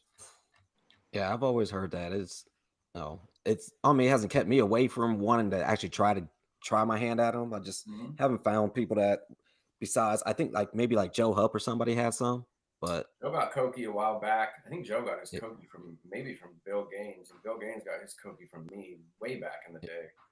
yeah. I don't know. I don't know where Joe got his. And this is Palmetto Gecko, the other one, Keoko Gecko. Blah blah blah. I'm drawing a blank right now. Is it Pachydaculus? It is Pachydaculus now, isn't it? It was Yeah, Palmetto Gecko, it was Keoko Gecko, and now it is Pachydaculus. yeah. It almost reminds me of the Rangii, but I know they don't have because these ones look like they don't have the front web feet. Yeah, they've They just only have the got back the web feet. rear feet are webbed, and the front Yeah. foot is. These are Van Zilli. That's what it is. This is Pachydaculus Okay. Van Zilli. But yeah, so for a long time, this was like the freaking just unknown sister species of the webfoot. It is a webfoot. It's a different species. Yeah. And dude, we went out to the craziest freaking skeleton coast, man, and lions and shit. It was insane, dude. Shit. In Africa, we found these things. This was actually finding these was the scariest herping that I've ever done by far. It was insane. Oh shit. Like legit lions roaring. And Fuck when we go to off. Africa, we don't have guides, we don't have guns, bro. It's just us in the car in the tent, and it was sketchy as hell. Dude, that's crazy. Oh shit. Yeah, they're Man. freaking wild, dude. These are Pachydaculus oscillatus. So these guys are from like a little Wow. bit south of Johannesburg, I guess Eastern Cape area. Little guys, pretty Damn. cool. These are a lot of like African stuff in here. Yeah. Rhoptropus. Yeah, so that Brad Fieldy. and this is a field photo right here. Yeah, that was in Namibia. These are diurnal, which is really cool. These are almost like a phelsuma, but just screaming around the rocks in the super hot daytime. I think some of these just came. Some German went on a trip. Somehow some of these came back. So these are popping up here and there. Oh shit. This is back when I bred the Holodactylus africanus. This was a long time ago. These are such a cool gecko, but such a pain in the ass to breed. Oh yeah. That dude over, I think he's in the UK, Larry Dams, is doing really good with these. Yeah. What was so hard about them? Dude, they're from like Ethiopia and Somalia, and they're like the way that they hibernate, they like estivate, and so it's this really hot, really dry, like hibernation period, which is kind of backwards from how you think about hibernation. Yeah. And a lot of times, at least for me, the way that I did it, a lot of times when you would do this hot, dry period for them, they'd die. But they wouldn't breed without it. It was weird. I mean, I don't even know if I was doing it right. I only bred them one time. But that's what got them to breed. It's this type of lizard that just, they're super fossorial, and they don't come out usually until it rains. It's probably like a relic species that is from, thousands of years ago when there was still a lot of rain in the area where they're at. They're still kind of scratching out a living somehow, and Damn. they're probably a couple thousand more years they won't be there. That's just a dope ass picture. I love that picture right there, man. Thanks, man. It's Chondrodactylus angulopher. Yeah. These guys are like super common out there. You find them on the roads, like And I think we were talking to Jake before, and there's like two different versions of them, right? I mean, there's two legit subspecies of them. There's angulopher, which is the ones that those are the ones in the hobby. Those are the ones that's what this is. And then there's some people were trying to say, oh, this is like Namibiensis or whatever. There's not Namibiensis in the hobby right now. There was, I don't know, 10, 15 years ago, but Namibiensis is up north, and they look similar. They got more gangly legs, and they look a little bit different than this, but they're pretty similar. But yeah, there's two subspecies of them, for sure. What lenses do you use, Frank? Are you taking multiple lenses with you when you go, or do you have one? Yeah. I got a big old freaking camera kit. Usually though, usually I'll use two lenses, man. I'll use a 50 millimeter macro, and then I use a 15 millimeter fisheye, which is the Sigma 15 fisheye is a close focusing fisheye. And that's how you can get these like wide angle shots with an animal in the front where it looks just like that last picture where it's like, wow, it's kind of a trippy shot. Yeah. Like you can focus up close on the animal, but still get that background wide angle in focus. Okay. So, well, before we act about this one, so, for people that want to get into like, like this photography stuff, right? What's like a good intro, like camera, kits, I and mean, lenses, all the that stuff? best intro to do is to just get in. I mean, dude, I honestly like cameras these days are gnarly, dude. I don't even know if I could say like what to get because things have changed. I just went For through it me, and I was bought always like, one, man. There's so they're dude, it's all, if all you're these gonna get mirrorless into it, things. yeah, man, these mirrorless cameras. I mean, a lot of people are suggesting and recommending like your Canon Rebel line. You know, it's a That's what I would cheaper do. entry level that can do just about anything you're gonna want to do that's not professional work. You know, it's I got a Sony, the Alpha A700, and it's not exactly an entry level, but it's still cheap enough that most people could get one if they passed on a gecko. You know. Yeah, totally. I mean, that's what I would say right off the bat is like, I'd start with like a Canon Rebel or whatever the Nikon version of that is, or whatever Sony's version of that is. And I mean, the easiest thing to do is to get a 50 millimeter macro lens and get just a normal ass like 18 to 55 zoom lens. You don't need to be doing the fisheye shit yet. Just get the basics and figure yourself out. You can take nice photos with a fish or with a macro lens, 50 millimeter, and yeah, go with there. I mean, the most important thing for taking good reptile photos usually is using a flash. And I've done some of my videos, I go more into it, but getting the flash off the camera is important. And, you know, you need your little receivers and your transceivers for that. And so there's a lot of different things that you can do. But I mean, right off the bat, just the basics, man, I'd say get a 50 millimeter macro and get a little zoom lens. Just so, you know, you want to take a photo of the animal, want to take a rad photo of the habitat, and then move on. Beautiful Right. pictures, though, man. Beautiful, beautiful work. And what is this? Because it reminds me of an Oeodora. This is but then that tail Afroedura. throws. Yeah. Okay. This is Afroedura. These were Oeodura at one point, but this is Afroedura. This is from right near Cape Town, down in South Africa. Dude, these are fucking badass geckos. They're big and they're neat. I mean, it literally looks part velvet gecko, but then that tail gives me Phylloris vibes. You know what I'm saying? For sure. I mean, that's a regen tail, so it is a little bulbous, but yeah, these are one of my favorite geckos. This would probably be one of those moments where one of my favorite moments was finding these things for the first time, just because they're big. They've got, you can't really tell in this photo, but they got red eyes. They're intense, man. Do they have these in the hobby? Are these in the States? No, not anymore. I've had. I don't think I've ever seen them. They're gone. Nope. They were here. I would, man. Yeah, they would have been mine. One day. Yeah, hopefully. Yeah. What we got right here, man? A little baby Chondrodactylus. It's Fitzsimmonsy. Neat looking animal. Okay. Yeah, they're all Fitzsimmonsys actually. That's all the people saying, "Oh, this is Pulitzeri and this is that and this is that." All of these flat-scaled Chondrodactylus in captivity right now are all Fitzsimmonsy until further notice. Pulitzeri are Angola and North, so all that kind of is. Let's get correct here. There you go. There he is. This is Levis occidentalis, cool ass little lizard. This was such a they're so fun to find. Dude, that is like the perfect photo right there too, man. Little knobtail is wild. Yeah. Yeah, I mean this dude, like this photo is like 50 millimeter macro. Get the freaking flash off the camera. You can see his the catch light in his eye is like up here. You get down low, get him focused, hold your flash up here, pow, you're done. So when you're doing these photos, are you like holding that gecko for like, are you cupping them real quick to like stay right here while we get everything together? Yeah, I mean, usually speaking, I mean, we'd hop out of the car. It just depends where you are also. Like if I'm in a country where I'm allowed to like mess around with animals, that's one thing. But like Australia's pretty tight about what they want you to do and what not to do with animals. And so with them, we'd have to just, you know, right where we found them, you know, you corral them and you keep them where you want to and you kind of manipulate them a little bit, but you can't like take him somewhere else or do some shit like that. It's got to all happen right there. Gotcha. Okay. That's a normal ass Underwoodosaurus Millie. That's crazy, huh?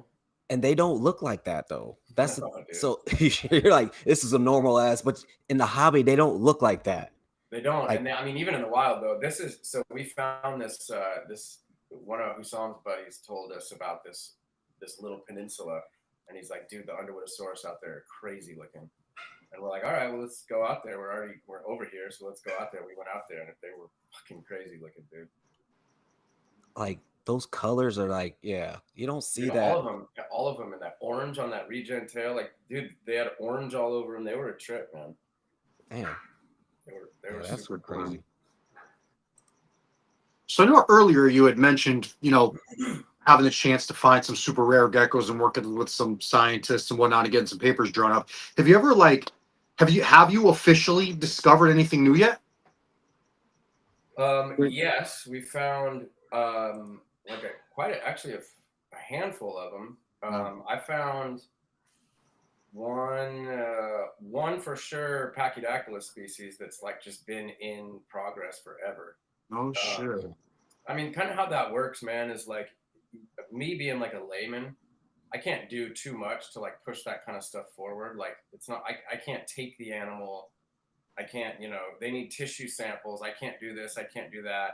And so I'm in touch with like the scientists who work in South Africa would be like Aaron Bauer. And I'm in touch with Aaron and we've talked about it. And I've told him where it is. I've told his students where they are and they've been having trouble finding it. And so I told him like, next time I'm out there, let's meet up and I'll show them to you. They did get tissue from one of them. It is a new species, but they just need to wrap it up. And then also it's coming out in a paper that's got like 5 or 6 other new species in it. And it just ends up just getting like just sidetracked. And it takes fucking years for the damn paper to come out. And then in Oman, we found 1 or 2 new species of Tropiocolotes, which is kind of doing the same thing. There's a scientist in Spain who's working on that stuff. And also I think a scientist in Russia. And Mickey's kind of taken the lead on that because he's in touch with them. But sure. We went out to this crazy little island that hadn't been like herpetologically surveyed in ever. And so we went out there and we wrote an article for Saria magazine in Germany about this whole trip that we did out there.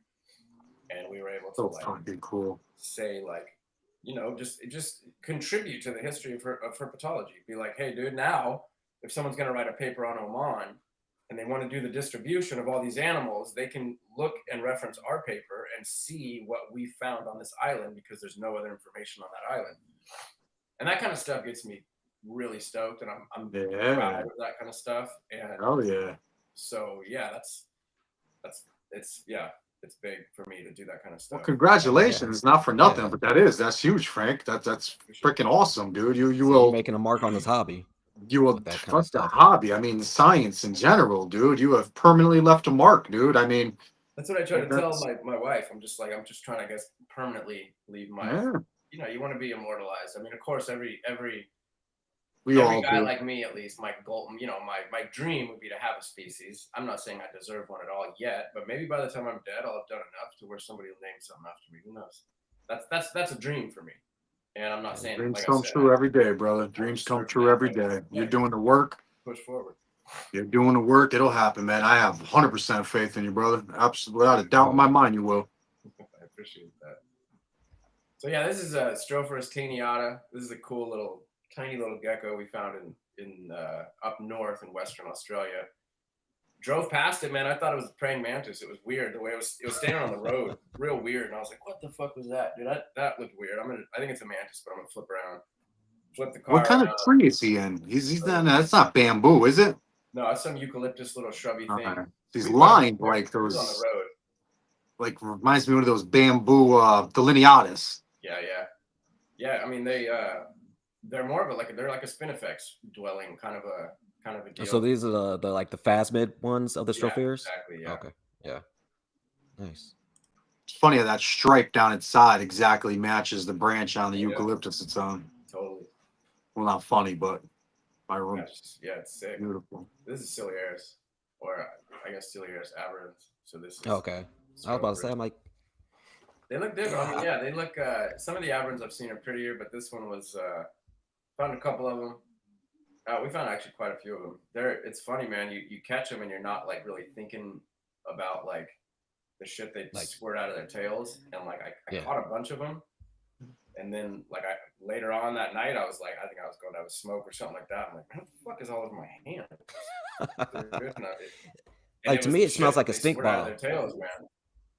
Yeah, I didn't even smell it. To me, it was like a bunch of like, it was like sap, and I'm like, what is on me, dude? And then like 2 and 2, like, duh, dude, these fools were fucking squirting the crap on you, man. Yeah. They're neat, and they're not shy to squirt it in the wild. I feel like in captivity they don't do it. In the wild, they're down to do it quick. Yeah, I haven't like most of mine don't unless they like I said, unless I'm pulling one out of the incubator, that's when Mm-hmm. that's when they want to squirt because they're like, what the Yeah, fuck is going on? You know, that's but cool. You've after had them that, do it. I've never had one do it in yeah. captivity. Now I always know to put my hand in front of my face before it happens, and I just like stink bomb, cool. Because I mean, I used to like I said, we used to lay them things out like when I was younger in the classrooms, stink bomb it up, boom. So that's what I was like, oh, that's what it smells like. I would love to see one of these guys use that defense in the wild against like an actual predator, you know? So I've always been curious, like how exactly do they use it? What would trigger it? Like a bird, another lizard, what would and how would they use it? You know? Have you ever seen anything like that out there? Have you ever got to witness them? I mean, I haven't seen them getting smoked, Like attacked or anything, right? I would think that a lot of like smaller snakes get them. And I mean, I think that the way that it would work with the snake would, if the snake was to grab them by the tail, they'd fucking spray that stuff out. It would taste terrible, and the snake would drop it.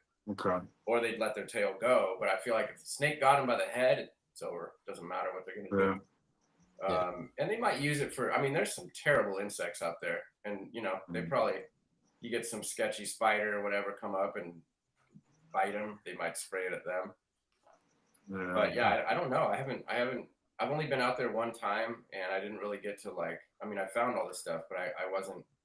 You know, when your first trip, man, you're just trying to freaking check boxes, dude. You're trying to get shit done. It's Definitely. Like, that's why, like, when I said like I've been to Oman 6 times, like I've been to Southern Africa, like South Africa, Namibia, Botswana, and Swaziland. I've been to that region a whole bunch of times too, because once you get past your first and second trip, then you can really start tripping out on the way that things work and spend more time watching something, because it's like, you know, I already saw this, or, you know, I don't need to now go and try to check everything off the list. Now I can really trip out on the stuff that interests me. Yeah. Now, did you get to see them like during the daytime? Were they like open baskers like they are in captivity? Yeah, they would. I can't. You know, I don't think we saw them in captivity. I don't think we saw them in the daytime. I'm trying to remember. I don't think we did, but I'm pretty sure that like I think that what you guys are doing, like with the UVB stuff, is making sense. Just because of the way they live. I mean, in these bushes, they're getting hit with the sun. Yeah. So I think it makes sense. I'm not a huge. I mean, I use UVB where I need to. I don't use it on a lot of my geckos. I don't know. I don't know why I don't use it. I just feel like that I've done okay without using it on a lot of my geckos, but I feel like maybe I would do better with it. It's just. Oh shit! Now you got animals outside. You got the real UVB. Of course, those guys I don't have nothing on. I guess that's part of it. Is I can't stand all the lights and the cords and the heat and this and that. Yeah. Worse, man. And so to me, it's just like one more light. I'm not even really sure if it's doing freaking anything for it. But like some of them, man, like I've seen it, man. Like some of those, like I remember keeping like Chihuahua and stuff, and they'd fucking get right up underneath it, dude. And so they can see wavelengths that we can't see. And so I don't want to deprive them of anything, but my Stropharis, I've never kept UVB on my Stropharis, and I've bred most of the species. Yeah, I remember you had the little video where you're like, yeah, just crack this what's called the lens off the bulb, and you get a little bit of UVB on. Yeah, so that I've done that, and I don't even know if that's true. I've been told that by a handful of people. I've never actually put it underneath a meter before, but I've been told that. And I mean, dude, like no joke, like I can't, dude. I almost want to retract my statement. I don't remember if that was UVB or not. I might have put UVB on them. I don't keep them like that anymore, just because I don't keep very many of them anymore. I haven't been. I didn't breed them last year. I just let them be. But like, I might have had like a 2.0 or something running across the top of the babies. I can't really remember. But dude, I haven't felt like I've failed miserably with them. I've bred a lot of them. I mean, keeping the babies in those cups seemed to work really well for me. It kept them warm, and it kept them close to the food, and I mean, they did well. Well, it's good to that's why I hear. learned it from you. You know, That debunks a lot 36 of this baby cup. crap. You know, a lot of people will fail with an animal, and personally, I find a lot of people are quick to blame it on lighting, right? Like it's good to hear someone succeed with species that others have failed, and it not be the lighting. I mean, that's actually like a super important thing to hear right there. Yeah, I just don't know like how. I mean, I don't want to say it's not important because I know for a fact that it's very important to some animals. In terms of nocturnal geckos, most nocturnal geckos, I'm not saying all, most nocturnal geckos do not bask. Yeah, And my Nephurus do not. You know, I have saying. UVB So on there because I was nocturnal geckos told. that don't I bask, assure you, no light, none of this UVB that I keep on this thing all day has this Nephurus ever experienced. Like, exactly. she is gone all day. You will not see her until That's what I'm saying. So the that situation for me, it's like, why the hell do I need to have another fucking cord? It's like exactly. these geckos that don't bask, bro, they don't need it. They don't need Exactly. it. They never see it, especially something like a Nephurus or something that's underneath the ground during the daytime. Literally, yeah. UVB is not going to do you any good. Period. Yeah. She never sees it. Pristurus, on the other hand, like, so these guys are actually interesting, man, because so a lot of people are like, oh, they're diurnal. Pristurus they're just freaking crackheads, bro. They're up. Yeah, I would say they're out both night and day, right? Dude, Like just 24 hours a day, man. They're freaking always they're wild little animals, dude. They're out in the day, they're out in the night. You can find them anytime. And like, I mean, sure, UVB would definitely be fine for them because they're out in the day. But I just wonder if it would be detrimental to not have it. I've always kept it on them. Not a big one. I keep one of those spirally CFL tube UVBs in their cage, which I think those things put off a pretty minimal. They put off enough UVB for them to sell them as UVB lights, but I don't think they're blasting any sort of major UVB. But I put them on mine, and I mean, I've always gotten good eggs. The eggs are hard. I've never had anybody get any, metabolic bone disease or anything like that. And, they look good. I've never seen them look as good as they do in the wild, but they look good. Yeah. But, they just like it hot. Are they? That's their thing. They just need it hot. Yeah. Honestly, Yeah. Hot, are they communal or no? Yeah, totally. Yeah. Okay. Oh, yeah. I thought I saw them, like I saw somebody with like a bunch of them in a cage. I was like, I didn't know we can do that. No, you can. You gotta. Well, I mean, any animal that you're gonna do that with, like, I mean, there's a lot of geckos. At least it's a no-no. But with Pristurus, you can keep them together. Just keeping, you want a pretty big cage, and you just want to keep an eye on it and make sure nobody's getting freaking bullied. But as long as it's hot enough and there's enough food and there's enough, areas where they can move around and stuff like that. The thing about Pristurus, man, I think people overthink these geckos a lot. Like Pristurus, like if you look at the videos in Oman, like, dude, Pristurus is flat. I mean, Pristurus their habitat is just this flat wasteland, dude. Like, you don't need to get all fancy. You can because it's your cage, but you don't want to take up too much of their space with all this funky shit. Like, dude, you could like this picture right here. You could fill a cage with gravel and put like maybe a rock with another rock so they can get underneath it to hide. Bake that cage, and that's it. That's all you need. Like, they don't have some fancy, like, they're not climbing up stuff. Sure, in captivity they are because they're in a tiny box and they're trying to get out. But like, dude, in the wild, like, if there's boulders and stuff like that, the Pristurus carteri is not on them at all. They're on the ground. If you see Pristurus on the rocks, it's different species. There's Rupestris on the rocks. There's Cellurinus on the rocks. You got Galligary in the trees. But carteri are on the ground all the time. They don't climb. I mean, sure, they will climb, but the rocks that they're climbing on, like, literally, man, you got to see this habitat. It's crazy. It's just gravel plains with like baseball-sized rocks, and they'll sit up on those rocks and kind of run between those rocks, and then they'll hide underneath. If there's a decent-sized rock, that's where they'll hide underneath it. But these guys aren't climbing. They're not. They're not needing much, dude. These things are. My cages for these things are like dude, I use sand. I'll do like a flower pot, like one of the plastic things you put underneath a flower pot. I'll cut a little opening in it and put a flat rock on top of that, dude, and they can hide underneath that, and that's it. Yeah. It's pretty easy. I mean, they don't look great, but they fucking breed like crazy in there. Is yours like I said, like that colony? And then if you do you see like those different social behaviors? Yeah, totally. I don't have a big call. I don't have any right now, but I had 2 pairs together. And yeah, all the time they're friggin' their tails. They're doing the whole weird stuff with their tails. Yeah. And they do all kinds of stuff. They'll bring it up and down. They'll go back and forth. They do like this boing. Like they do all kinds of weird stuff with their tails, man. They're really fun to watch, and that's why it's fun to keep them in a group. Yeah. When I was here, you guys interviewed what was his name about the Pasteurs? Chris. Yeah, and he was talking about like keeping them in a colony and stuff. And I mean, if he gets enough of them, he should. And I mean, the thing about them, man, and I heard him talking about the eggs. And if he's listening, or if he does, like, bro, cook the eggs, man. Cook them. It's hot as hell out there, dude. 80 degrees. Chris is listening right now. He's in the chat. Eggs. I'd go. I mean, so put it this way. Like, here's how, like, when you think about this kind of stuff, like, I feel like you could kind of come to the conclusion of like, well, let's see. So Uromastyx, guys breeding Uromastyx, they're incubating the eggs at 90 degrees, 92 degrees. Holy shit. God and damn. Pasteurs carteri are living with Uromastyx.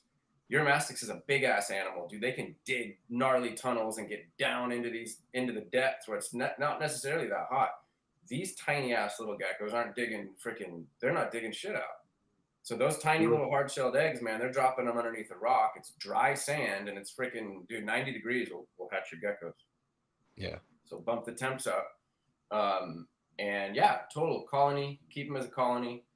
And they're super fun, super rewarding geckos. It's good to hear that he's keeping them because they're fun. Oh, yeah. Oh. That's Teodactylus, big old fan-footed gecko. I love those things. Yeah, they're neat. This is you don't see them a lot anymore. I used to see them a lot. Often. Yeah. I've got one little pretty rare species. I've got Audrey, which is from Morocco, which are freaking pretty sick. Yeah. There you go. Yeah, that was a fun one to find. That was one of the targets just because I keep them. Wanted to see them. It was pretty neat to see them. Yeah. Man. So when you were out there, Frank, doing all these travels and everything, you ever dabble in geology? You ever find out or look into where certain stone structures and substrates and all this stuff comes from? Have you ever gotten into it, or? So in Oman, I do a little bit. Like if I haven't researched it, but like I definitely, if I see something dope, I'll be like, oh, that's fucking sick, dude. Like what is that? Like a crystal or whatever. In Oman, man, some really killer like fossil hunting, which is dope because you'll be out in the freaking desert, dude, finding like the sickest, like, dude, shells that are just perfectly fossilized, like incredible shells. And that's always fun. We always hit that desert up because there's, you can find Pasteurs carteri out there, and there's like desert monitors that we've looked for out there. And then, yeah, dude, fossil hunting is super fun out there.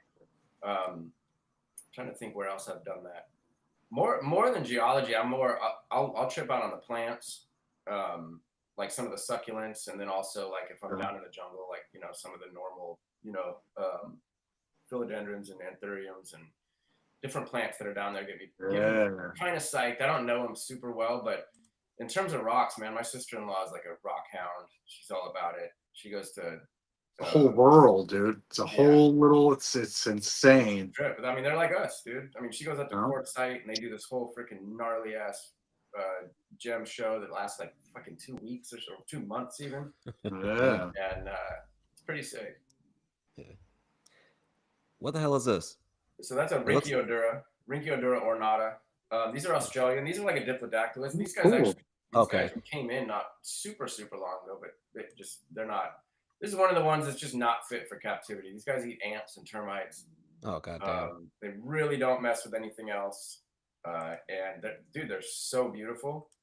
But they just didn't do great, I guess. I mean, I didn't try them. I saw them and I was like, yeah, I know how that's going to go. Very cool gecko, though. man. Wow. Yeah, they're Yep, neat. yep. They're neat little geckos, and they were the most common gecko we found out there. They were all over. Really? Yeah. Damn. Sure. Fucking gorgeous. Yeah. This was actually so the cool part about this photo, man, is this was my very first Australian gecko that I'd ever seen before. Like, we pulled up to where we thought we were gonna look, and this was the first gecko we found. So I was like, Boom. oh, Yeah. dude, I was so psyched. Oh yeah. Do you do anything with these photos, Frank? Are you making like calendars or framing them and selling them, dude? What are you doing with this photo, this artwork, man? It's beautiful freaking not really. pictures, dude. I'll use it. Like, I'll use them in like the slideshows and stuff. If I do We do talks, talks. But Yeah. usually I just take them, man. I mean, dude, I appreciate you saying that. I don't have a lot of motivation right now to do to freaking get shit off. I'm like trying to get through these kids right now, trying to give them my attention and just keep myself alive right now. But the photo stuff, it's crazy. I haven't even been taking photos lately. Like I haven't even been filming or anything. Like my last that freaking Reptilian Diaries video I just put out, man.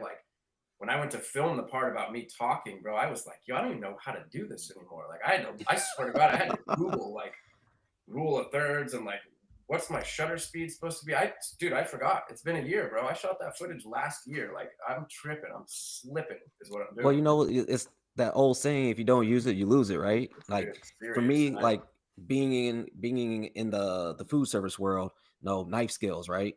Don't use that shit. You're going to lose it. You're like, no, right? Yeah, exactly. Some crazy shit. Or like, give me a brunoise of carrots or some shit like that. I'm like, what the fuck is this? Hold on, let me look this shit up real quick. No, You look at the price, though, brother. You know, I mean, put all the weird, sappy shit aside, man. I mean, if there was anything in this world that was worth it, it's going to be them two kids, right? You look at those kids, and nothing in this world can compare, compete, or anything. You know, I mean, it's that's why it's easy for me to let worthy it slide. sacrifice. Yeah, man. It's Yep. You're doing the right thing, man.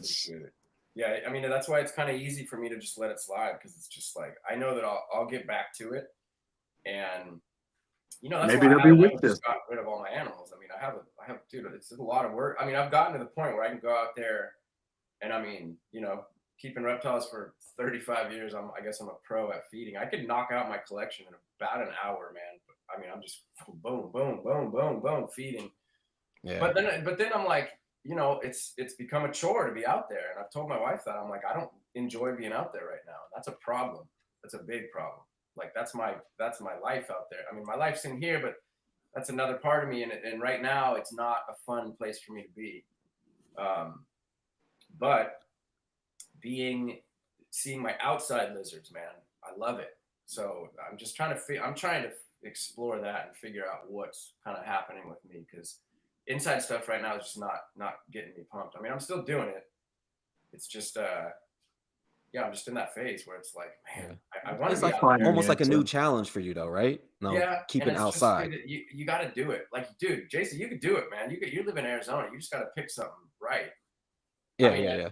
Anthony, I don't know what you're in Connecticut, I think? Yeah, there's not much I could do other than the summertime. I take my certain shit outside and I put them in those screen zoom the Repta breezes I have, but there's not shit I could keep outside over here. Yeah. All right. Hell, I was thinking about maybe I can keep some stropheres outside. I live in Arizona. Arizona, hell yeah! I think all your Australian species you could probably bro. Problem with geckos, man, and I don't keep any geckos outside. Number one, my habitat wouldn't allow for it. Number two is I'm on a kind of a ranch, and we got fuckers that cruise around at night, like critters and stuff. Oh yeah. And so we got a lot of coyotes and everything, and I know that the lizards are cool because they're asleep and they're hiding at night. But geckos, man, they'd be moving around and they'd be catching the attention of all kinds of stuff, and they'd tear the cages up. And raccoons alone will wreak havoc, man. Raccoons are, I mean, you know the deal, man. They'll just unlock it. You'll think a person got in there. Yeah, freaking shred it. Yep, they're friggin' they're bad news. But yeah, I mean, I'm just venting about my whole situation. It's not a big deal. But yeah, man, keeping stuff inside right now has just been kind of just. You'll know what to do, bro. You'll figure it out. It's part of this lifelong reptile thing. Guys that have been keeping reptiles for life, they know these phases, right? Like things come and go, our lives change, our passion doesn't, but our style of keeping and things we do, Yeah. unfortunately or fortunately for us, always does. It's always evolving, man. Yeah. It's Totally. No, I agree. you'll know what to do. The feeling will hit you. You listen to your gut. Yeah, that's why I'm just kind of like hanging in there, trying to like still, I'm gonna make a video here. I'm still keeping the good stuff because I know that, yeah. And I mean, dude, there's days, it happens in days. Even some days I am out there. It's just that there's always this like time limit. I feel like, and I want to be able to sit out there and trip out on stuff and feed and actually watch it eat and make sure everything's doing well, and that'll come back. And I mean that's like, yeah. I mean that's what I'm kind of what I'm lacking is that I don't have the time to just really just sit out there and be stoked. Dude, I used to like one of my favorite things to do, obviously with geckos, is like I go out in my reptile room, freaking turn off all the lights, man, and have like a little flashlight and just cruise around, dude. Just, Fuck, I do it every night. Yeah. so fun, and I miss doing that, man. I need to do that. I'm gonna do that tonight. How do the kids feel? The kids feel with the lizards? Do they interact with them, or do they enjoy them? Do they? They're stoked. My 9-year-old daughter actually just my buddy Chris sent me a corn snake for her birthday, so she's got her first Nice reptile pet. They show a little bit of interest here and there, but like my 9-year-old's name is Maya. She had something at her school where this little science group like brought some snakes in and they got to hold them and all this. And dude, I swear I've tried to have this kid hold my stuff and all this, and she's never given two shits, dude. And then she goes to school, sees her friends holding stuff, and she just like fell in love with holding like corn snakes and boa constrictors or ball pythons. So she came home and she's like, Dad, I want a corn snake for my birthday. And it just so happened to be her birthday, and I just so happened to be the reptile dude. So I, hit up a buddy, and he was like, I got you. Sent me a super nice, big old white corn snake that's real tame. And so she's like super pumped. And she's been That's awesome, right? That's got to be a proud moment for you, dude. No, yeah, that's like, it's really cool. What more could a father that keeps reptiles want? I mean, that's a dream come true right there. That's beautiful. Yeah, she's really pumped on it. And that's the little awesome. one, actually, the little 3-year-old, man, she's a savage. Dude, I got this big ass tub of king worms or super worms. I don't know which ones they are, the nasty ones that bite. Yeah. She has these tweezers, man. She just starts grabbing them, going to cages and freaking putting them in. I'm like, yo, what are you doing, dude? Nice. That's awesome. She just gets right to work. She only lasts about 10 minutes, man, but she's got her little routine. I've got these baby Agurnia Stokesi in these tubs, and she just starts feeding them, dude. Just pop in one in each one. She gets all stoked when they eat, but she gets all bummed when they don't eat. She'll start having a fit, and I'm just like, dude, just let them, just be patient. But yeah, she helps. So both of them help. It's they're learning. They get pumped. That's awesome, dude. I said I just sent my youngest baby Chihuahua. Oh, nice. They were asking, like my ex-wife was like, hey, no, he's really interested in getting a reptile. What do you have? I was like, I'll send him a Chihuahua. So damn, that's a pricey gift there. Aren't Chihuahuas still real expensive? I'm like I said, my passion is not with Chihuahuas. My passion is with all this odd shit. So no, Chihuahua, here you go. No, you want to show fierce? We need to talk. Hold your breath. You know what I'm saying? But Anthony, you were breeding the Chihuahua through all that craziness where they were going freaking for nuts money. Yeah, I mean, yeah, they were. I didn't really feed into it. I didn't spend anything more than like $1,000 on them. Between $1,000 and $2,500 is where I stayed. But yeah, they're still outrageous, man. Some of these things are $5-6 grand. I mean, I got a life. I got a family. I get it. Don't get me wrong, but bills to pay. $6 grand to me is unfortunately not going to a gecko. I'll make it. I'll make them. That $6 grand. That's what I'm saying. Breed those damn things and sell yours. I'll absolutely make them. I don't need to. Yep. So we're coming up close to this end. And you want to hit them with the closer, man? All right. So if you can't tell, Frank, I mean, I my passion in this hobby, dude, is these kids, right? Like I remember being a kid and had the feeling I would get every time I held something new or saw a new reptile. I mean, it's like there was nothing better for me as a kid, man. And I take a lot of passion. I have a lot of passion for children coming up in this hobby and learning about reptiles and nature in general. If you want to save the world, teach a child about it. But I always ask everybody this same question, and it's not to be offensive or that I don't have other questions, but if a 10-year-old kid came up to you and said, Frank, you're my idol. Like I want to grow up and do everything you're doing. I want to follow in your footsteps. What advice would you give say a 10-year-old child? I mean, the first thing I'd probably say was just like start reading those, read about reptiles, learn everything you can about reptiles. And wherever you live, dude, just start going and finding those reptiles. Make yourself a list. What reptiles live in my area, and which ones can I find? And show that to your mom and dad. Show them how serious you are, and have them take you out to the field and try to go find some stuff. Buy the field guides when it's Christmas or your birthday. Ask for the field guides of your local area. I didn't do this when I was a kid, but like I know that there's like herpetological societies in different cities. Maybe see if you have one of those and try to get with like-minded people. It took me a long time to like meet my like actual like friends who were into reptiles. Like keeping reptiles can be a pretty like solo experience, but at the same time this was pre-Facebook. Now I feel like with Facebook, everybody's friends or everybody's enemies or everybody knows each other.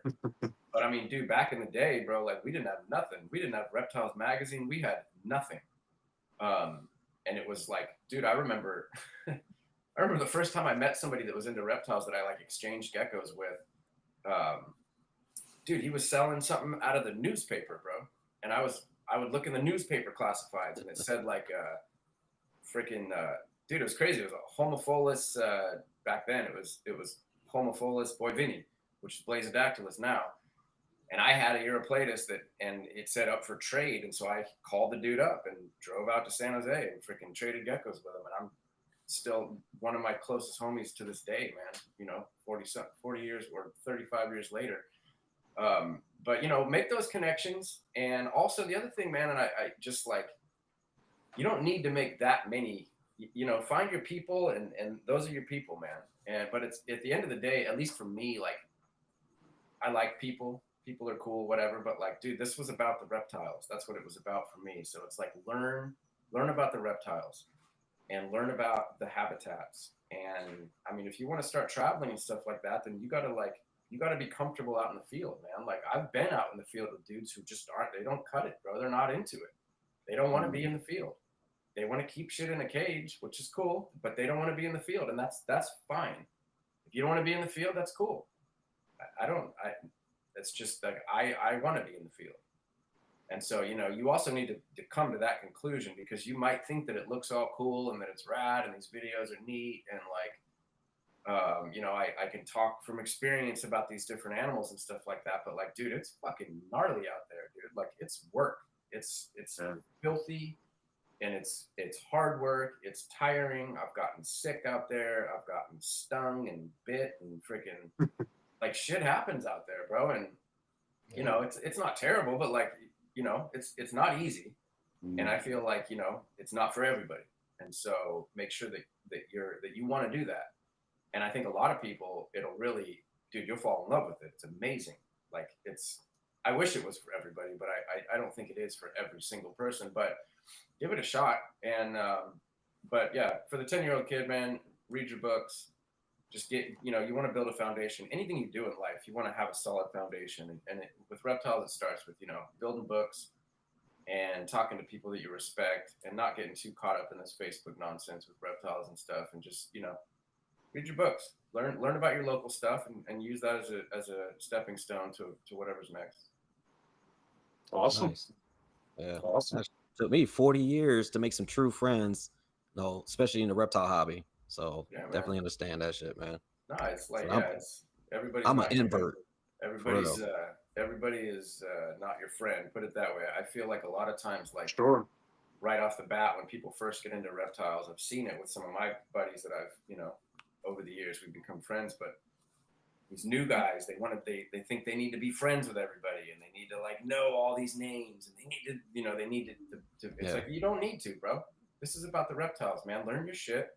Learn about the reptiles. Learn about the habitat. Learn about how to keep things, and freaking go from there, dude. And friends will come. Friends will come to you if you're doing the right thing, man. The right people gravitate towards you. And the knowledge is the common ground. You know, it's the common, Exactly. it's the common knowledge that brings the people together. You don't just go and know the people and automatically now you know all the information. It's a community of experience, knowledge, and desire, I guess, that draws certain people together. You know, I know exactly what you're talking about. You know, the whole, and I feel like an asshole because I'm like absolute fucking nobody, but I don't accept like everybody's friend requests. Like, dude, I see that you keep geckos, but like we don't have anything. Like we're not like Facebook is my like just no disrespect, but we're not gonna be friends.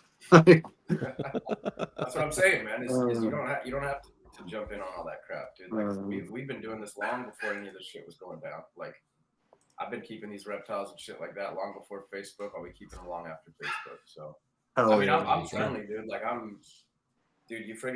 You message me on Facebook, I'll hit you back. Like I don't ghost people. I'm a nice dude. But yeah, at the same time, it's like, you know, I can't be friends with everybody. Oh yeah.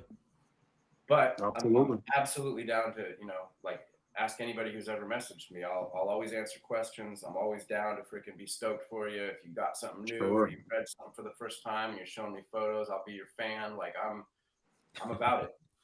I'm about people keeping reptiles. I'm about people doing the right thing. You know, people are gonna hit me up, you know, bitching about some crested gecko morph's price, then I'll just be like, nah, that's not good, bro. Oh but, man. You know, in terms of the rare geckos and rare lizards and just breeding reptiles in general, like I'm always a fan of people doing the right thing with that. Oh yeah. Dope. So, you know me, I always ask this question because I feel like everybody can learn from these. So, what has been like your biggest failures in this hobby, you know, and what have you learned from those? Man, I think like, and this even goes beyond the hobby, man. Like I'm like dude, a lot of times people say like, and I don't want to make this sound wrong for me because I have had some decent, I've had some good successes in the hobby, but like that one saying about if you can't do, you teach. Like I feel like a lot of times, man, I need to like kind of practice what I preach. Like I'll be like saying like, oh, I do this and I do that and I breed this and it's so easy, and then I go out in my reptile room and something will be dead. I'll just be like, God, what the fuck, dude? And like, yeah, sometimes I feel like I've been doing this for so long that I don't need to follow all the little rules. You know what I'm saying?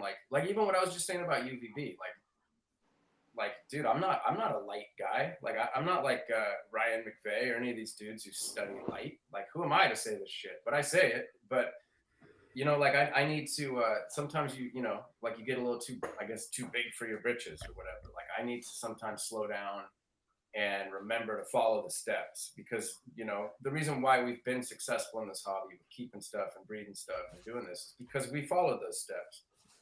And yeah, sometimes I just get, you know, I've got too much stuff going on and I've got too many animals and I'm importing and exporting all this stuff for all these different people and all this, and I sometimes I skip steps, man, and I let things fall through the crack, and it always comes back and bites me in the ass. So if I was to say my biggest failures were probably just skipping steps. Sometimes I need to slow down and make sure that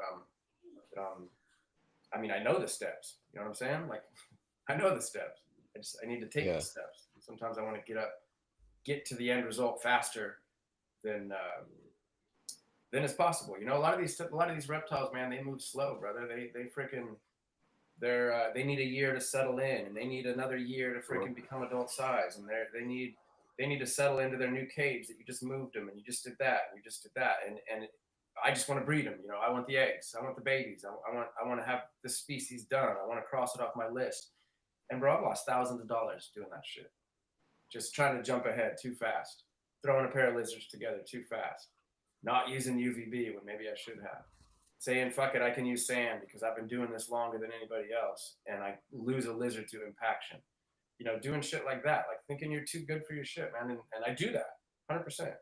So I guess, yeah, man, don't forget the basics. I guess that's my thing. These reptiles will humble you if you don't. Yeah, they will, dude. Yeah. Sure. All right, dude, man, it's been such an honor having you on this podcast, brother. You know, sure. Like for sure, I said, for sure. Like there was probably maybe 4 people that I was like, yo, I need these people on there, and you were one of those 4. Yeah, you were on the list from the beginning, man. Absolutely.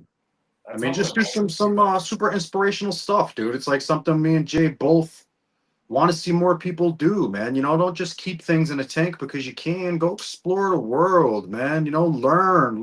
There's so much more to just keeping something. Learn, and you really put off that vibe of education and just it's so much more than just keeping an animal. That's like the smallest part. Like it's just a very, Yeah, very, very field inspirational. experience is just invaluable. Like you can have knowledge, but when you have that field knowledge, that's like just totally invaluable to where like, you know, you just can't put anything on that. Like it's man, dude, Yeah, just I thank mean you it again. helps. That's why I tell people, man, do it. Freaking do it. Go do it. Yeah. Like Even when I was like I said, when I was in Nigeria for like a year or some change, and I was on the base, I would go out on that base every night looking for animals. so Yeah. sick. You know, not I got to experience wet seasons, dry seasons, all that stuff. So, and it just helped out so much on knowing how to, make or not even make an enclosure, just give them those parameters that they need in order to survive in our little cages that we keep them in. You know? Yeah, that's perfect for your homophilus, man, because that's like I mean that's that band, that Central African band where they come from. So like Yeah. use that I mean like use that knowledge, implement Yeah. that wet hot season that you like that's dude, that's literally that equilateral band. They're from, just east of there. Yeah. So line that shit up. All right. You want to plug the YouTube, man? It's not dead. We know it's not dead. Yeah, it's Reptilian Diaries, and if anyone's listening, it's a cool channel. I'm proud of it. It's not something that it will ever be that I'm trying to like make a living on, or I'm trying to get you to subscribe to, or any shit like that. If you want to watch me go chase lizards and you see that I've done an episode on something that you keep, chances are you might be able to learn something from it, at least see the habitat. And yeah, that's what it is. It's nothing more. I'm not trying to twist your arm, but I enjoy watching them. And It's worth it, guys. It's definitely worth it, man. Some of the coolest, most firsthand stuff on the internet, man. It's like watching it's just go check it out, guys. I promise you won't regret it. Yeah, I appreciate that. And just don't the one thing you can't expect is any sort of schedule, because they come out when I can. There you go. Awesome. All right, You have anything else coming up? Do you have any like talks, or you doing anything else that you want the people to know about? Anything? I don't know. I just had a little tiny paper come out about a snake in Herpetological Review. That was my last little paper. We were down in West Texas and we found a freaking giant scolopendrid eating a tantilla, which is a species of snake. And it's funny because the species of snake is called a centipede-eating snake. But we found the centipede-eating snake getting smoked by a centipede. And so it was cool, man. You just, you shoot the photo, you document everything that happened. You write up a little paper and you send it in, and it gets published. And then it's in a peer-reviewed paper where scientists can use your data. They can, cite your paper and all that stuff. So it's pretty dope. So that happened. In terms of like talks, I don't think I haven't. No, not right now. That Argentina trip's gonna be sick though. I'm gonna make videos on that. I can't wait for that one. Maybe another Australia trip coming. I don't know. I might do some Caribbean stuff. Maybe this year if I have time. But yeah, man, it's been wild with the kids and stuff. Trying to just keep the reptiles going. I'll be doing a September shipment again. I normally do 4 shipments a year from Europe. Yeah, I've shipped Jay's geckos before. I definitely wanted to say thank you for that one, man, because you helped me out a lot on that one. Yeah, I didn't do March. I just didn't have it in me. But I'm gonna do September. So if you guys got stuff to ship from Europe. Yeah. So if anyone's interested in importing anything, right? How do you? Would they just reach out to you and you assist them through the whole process? Yeah, they can. Yeah, I mean that whole thing started also just as like a couple homies freaking trying to send lizards back and forth to each other, and kind of blew up. It's another thing where I'm not trying to let that go too big. I don't want to have too many boxes. It's a nightmare to do it, but it's worth it. A lot of happy people. People are super stoked when they get their animals. I get some animals. Everybody's happy. So, but yeah, we do. They can hit me up on Facebook and go from there. And we do non-sighting stuff. So it's not too late. You can still do Rhacodactylus. All the different Nucal stuff still works. I don't think they'll let you do Trichurhynchus anymore. Trichurhynchus, New Caledonia sent out some memo to all the freaking wildlife offices talking about Trichurhynchus, so they won't let us ship those anymore. But Bichianus, Chihua, any of the Gyrodactyloids and the Babaia and all that stuff's fine. Oh, cool. That's what's up. Oh yeah. Yeah. All right. Well, everybody have a great night, morning, afternoon, whenever you listen to this. Please like and subscribe, and we'll see y'all next week. Have a Peace. great week, guys. Stay weird. Later.